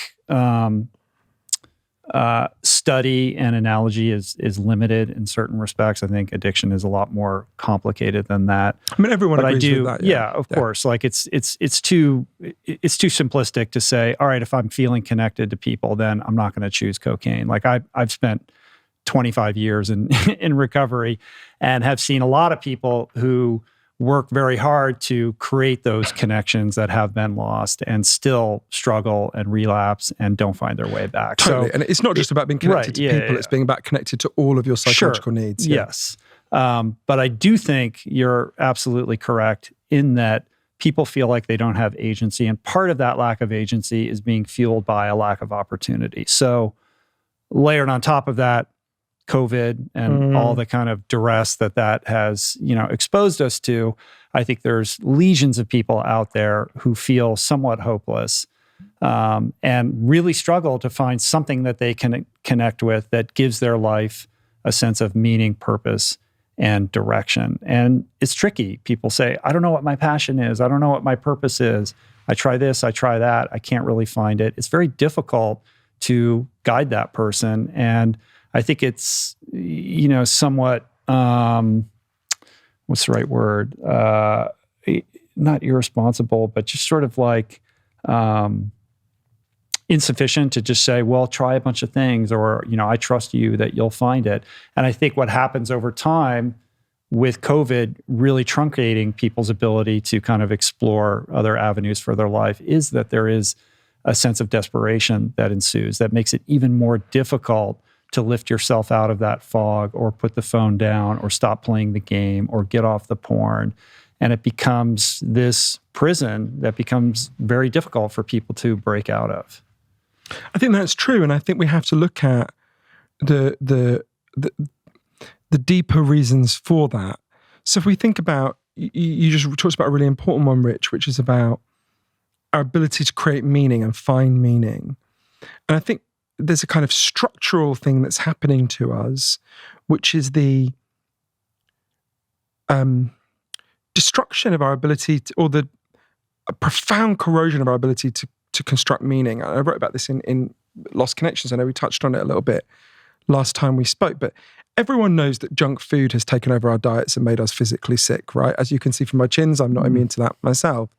But a kind of junk values have taken over our societies and our minds and made us mentally sick. There's a guy called Professor Tim Kasser, who's at Knox College in Illinois, retired now, who did loads of research on this. So for thousands of years, amazing research on it. For thousands of years, philosophers said, if you think life is about money and status and showing off, you're going to feel like shit, right? It's not an exact quote from Confucius, but that's basically what he said. But weirdly, nobody had scientifically investigated this until Professor Kasser did a huge amount of research into it. And he discovered that the philosophers were right, that the more you think life is about money and status and showing off, the more likely you are to become depressed and anxious by a really significant amount. But what's happened is, as a society, we have become much more driven by those beliefs in the last 40 years, right? I mean, they dominate things like Instagram. Think about the values of Instagram, what they are, the implicit values of Instagram. But they dominate the whole society. You talk to kids, what's your goal? I want to be a billionaire. What do you want to be a billionaire? Just want to be a billionaire, right? We've been taught, it's almost like we've been fed a kind of KFC for the soul. We've been trained to look for happiness in all the wrong places through working hard at jobs we don't like, to buy shit we don't need, to display it on social media to make people jealous. And so people have been given a script for how to be happy, right? That's what we're told makes you feel good. They do it. It doesn't make them feel good. And they're like, well, there must be something wrong with me because I'm doing the stuff you're meant to do to be happy. And at some level, we know this isn't true, right? No one watching thinks they're going to lie on their deathbed and think about all the likes they got on Instagram and all the shoes they bought, right? That's not going to be, you're going to think about moments of love and meaning and connection. But And something that really helped me during COVID was learning from an experiment that Professor Kasser did with a colleague of his, Nathan Dungan. And it's something I really recommend everyone do if they're interested in that rediscovery of meaning that you're talking about that's so important. And there's lots of things we can do about this, but this is one example. So Nathan was and is a financial advisor in Minneapolis. And he advises people on like household budgets. And he was contacted one day by a school, a kind of middle-class high school in Minneapolis. And they said, look, we've got a real problem. We need some help. The kids at that school were becoming obsessed with getting the latest Nike sneakers, the latest iPhone, and often their parents couldn't afford it, and the kids were just losing their shit if they couldn't get it, right? And they said, will you come in and explain budgeting to these kids? So he came in and quickly realized these kids didn't give a shit about budgeting, right? He would explain budgeting and they'd be like, yeah, whatever, I need the iPhone, right? So what he did was a different experiment. He learned about Professor Kasser's work and teamed up with him. And they did this really interesting experiment. They got the kids and their parents to come to meetings. I think if I remember rightly, it was once every couple of weeks for 6 months. And the first time they met, they literally said to them, just write a list of everything you've got to have. And they didn't define what that meant. People said, what does it mean? They said, whatever you think that means. And of course, everyone says first you need food, you need a house, whatever, home. But quite quickly, people started to name things you haven't got to have, like the latest iPhone. The parents would often name things that no reasonable person has to have, right? Then they said to them, describe how your life would be different if you got this thing. So let's say the kids who talked about Nike sneakers, how much they wanted the Nike sneakers. What's interesting is none of the kids gave the apparent reason for Nike sneakers. None of them said, oh, I'm a basketball player and I want to be able to jump high. No one said that. They said things like, well, if I got the sneakers, people would envy me, right? People would want me to be in their group, right? It doesn't take long to get people to say this out loud before they realize, oh, who put that idea in your head that having a shitty little blue tick on your shoe means you deserve to have friends, right? But what's the most interesting bit was what happened next, where they said to them, okay, just discuss among yourselves and write about a moment in your life when you've had a sense of meaning and purpose. And different people name different things, right? I'll just say anyone watching, just picture something now. And they talked about it, whether it was taking their kids to the beach, writing, playing music, whatever it might be. And then they said, well, how can you build more of your life around these moments of meaning and purpose and less around, the junk values, which I think are a bit like junk food, that we're kind of inculcated in this culture all the time. And what was fascinating was, so they just met every couple of weeks and talked about their progress in moving away from the junk values and towards meaningful values. And what they found was just having these conversations, we don't have these conversations very often in our culture, just having these conversations led to a marked move in people's values, right? It really worked. And the reason I mentioned that in relation to what you're saying, Rich, is throughout COVID, in fact, before COVID, but during COVID as well. So once a month, I have 2 of my friends, and the first day of the month, we just have these conversations. We talk about what happened in the last month that was meaningful, and what were times when you were diverted onto junk values, and what in the next month do you want to look for? And obviously we've been doing it on Zoom because of the plague, and even now I really feel it, right? I've got this book that just came out, right? And I can totally feel there's 2 sets of values I can get into. I can get into, I think the things I learned for Stolen Focus will help people, right? And I think if other people learn about this, we can change things and make the world better. When I think about that, I feel really good. I think, I've met these amazing people. I just told Rich about Lenore. Lenore's an amazing person. I feel really glad. Hope people go and look up Lenore and join her group, right? That makes me feel good. Or I can get into who's buying the fucking book? What do the reviews say, right? Who are the famous people who tweeted about it, right? And when I get into that zone, I feel like shit.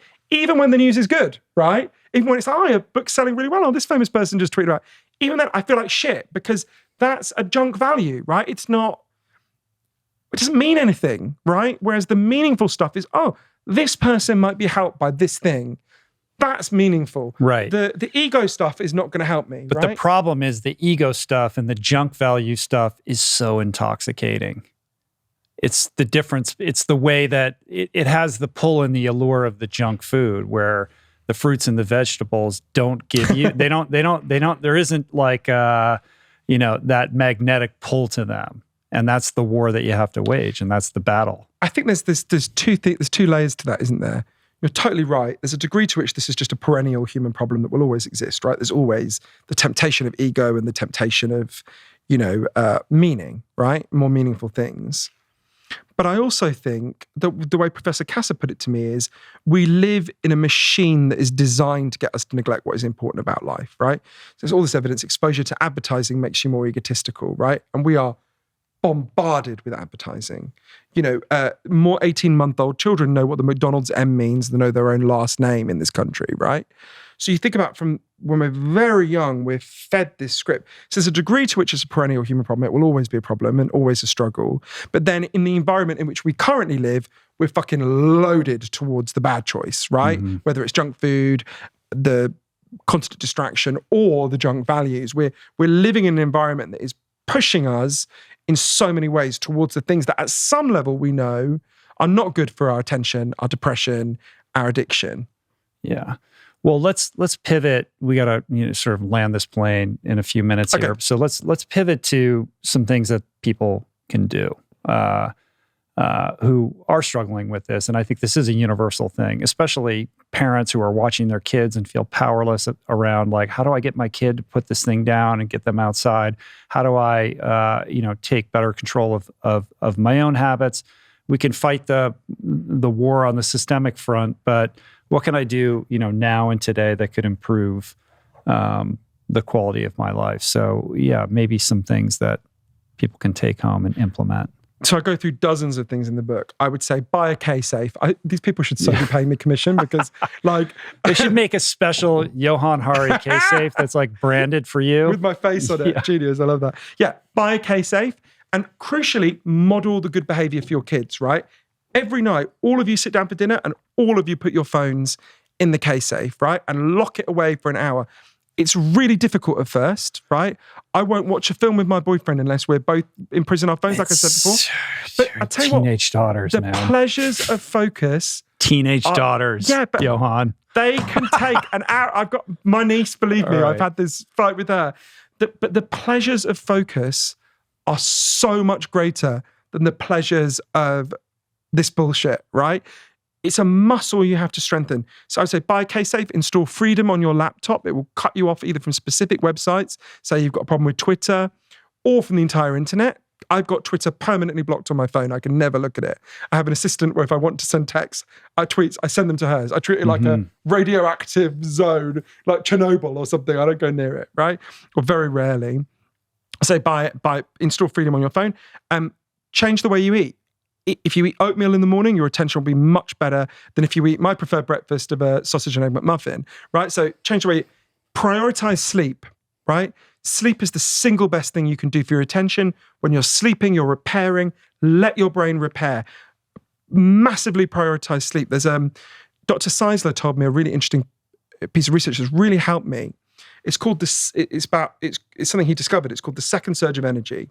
So human beings evolved so that when it gets dark, we get a surge of energy. And you can see the obvious reason in evolution. You're out, it gets dark, you get a surge of energy, you'll be able to get back to your cave better than if you didn't, right? If you didn't get that surge of energy. But the problem is because of artificial light, we now control the light, right? So we control when it gets dark. So if you lie in your bed, like most 90% of Americans look at a glowing screen within 2 hours of going to sleep. What that means is you're lying in your bed and you switch off your phone and it suddenly gets dark. What your body hears is, it got dark. Give him a surge of energy. He needs to get back to his cave. Your body doesn't know you're already in your cave. You're in your bed, right?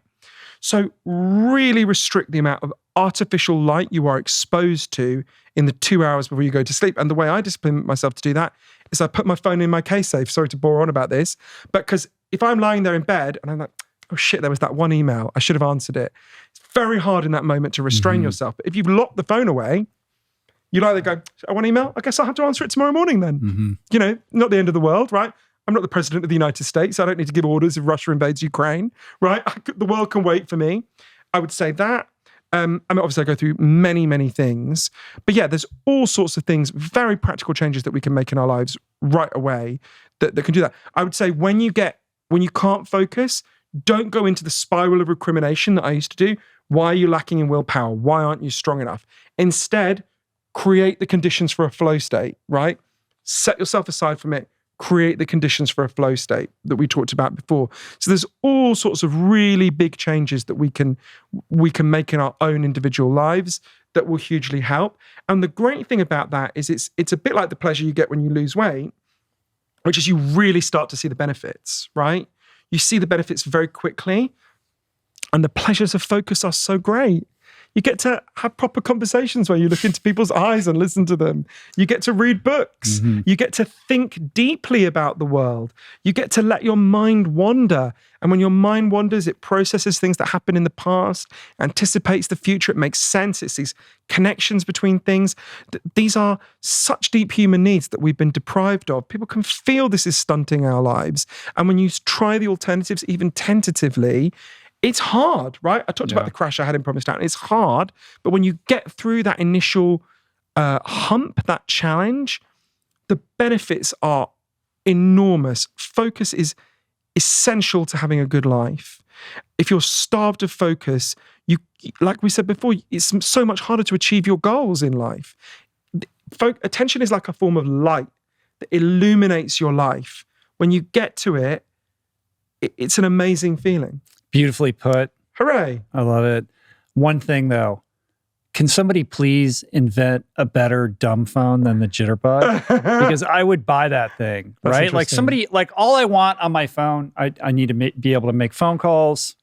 I would like to listen to audiobooks, podcasts, and music, and maybe like a map for navigation. And that's maybe kind of it. So like no app store. It doesn't seem that hard. You can sort of do that with your smartphone now. If you install you have to Freedom, all these hoops that you got to jump through. It's like it's set up like, oh, lock it in here, and it's insane that we have to do all of these things to protect ourselves from ourselves. I totally agree. Right? And the to be fair to the Jitterbug, it will alert the nearest hospital if you fall over. You left that out, that crucial factor. I did actually weirdly feel safer, even though I have never fallen over, obviously, because I'm like 43. I'm not, 90. Right. But so. Don't diss the Jitterbug too hard. I think there's a lot of people out there that would buy a phone like that. That does like a couple things that you kind of in a utilitarian way you kind of need. Yeah. But without all the stuff that's driving us mad. Totally agree with you. Yeah. But there must be lots of inventors who watch you have lots of tech or a big tech audience. I don't know. We'll see. Somebody's already invented it and I just don't know about it. We should go on Shark Tank and pitch it. There you go. I know Mark Cuban. We can do it. Okay. Are you going back to Vegas? Let's just end this with like, you've been living in Vegas? I spent a lot of the pandemic in Vegas. So I'm writing a book about a series of crimes that are happening in Vegas. I've been researching it for 10 years. Now or did happen? I'm not meant to talk about it too much. I'll get tased by my publishers if I talk about it. But it's a series of horrific crimes that have been happening for some time in Vegas. And I've been researching it for 10 years. So that gives you a sense of how long.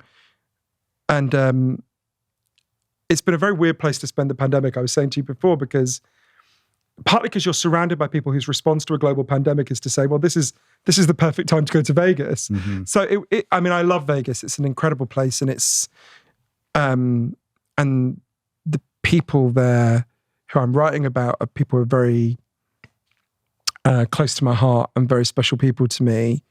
So it's been some of the most amazing people I've ever met. And I'm going to Vegas tomorrow. I'm flying back to Vegas. Wow. It's Viva Las Vegas, baby. Yeah. I would need a case safe for my soul. There. I love that. Thanks, Rich. It's always a joy to talk to you. Thank you so much. Thank you.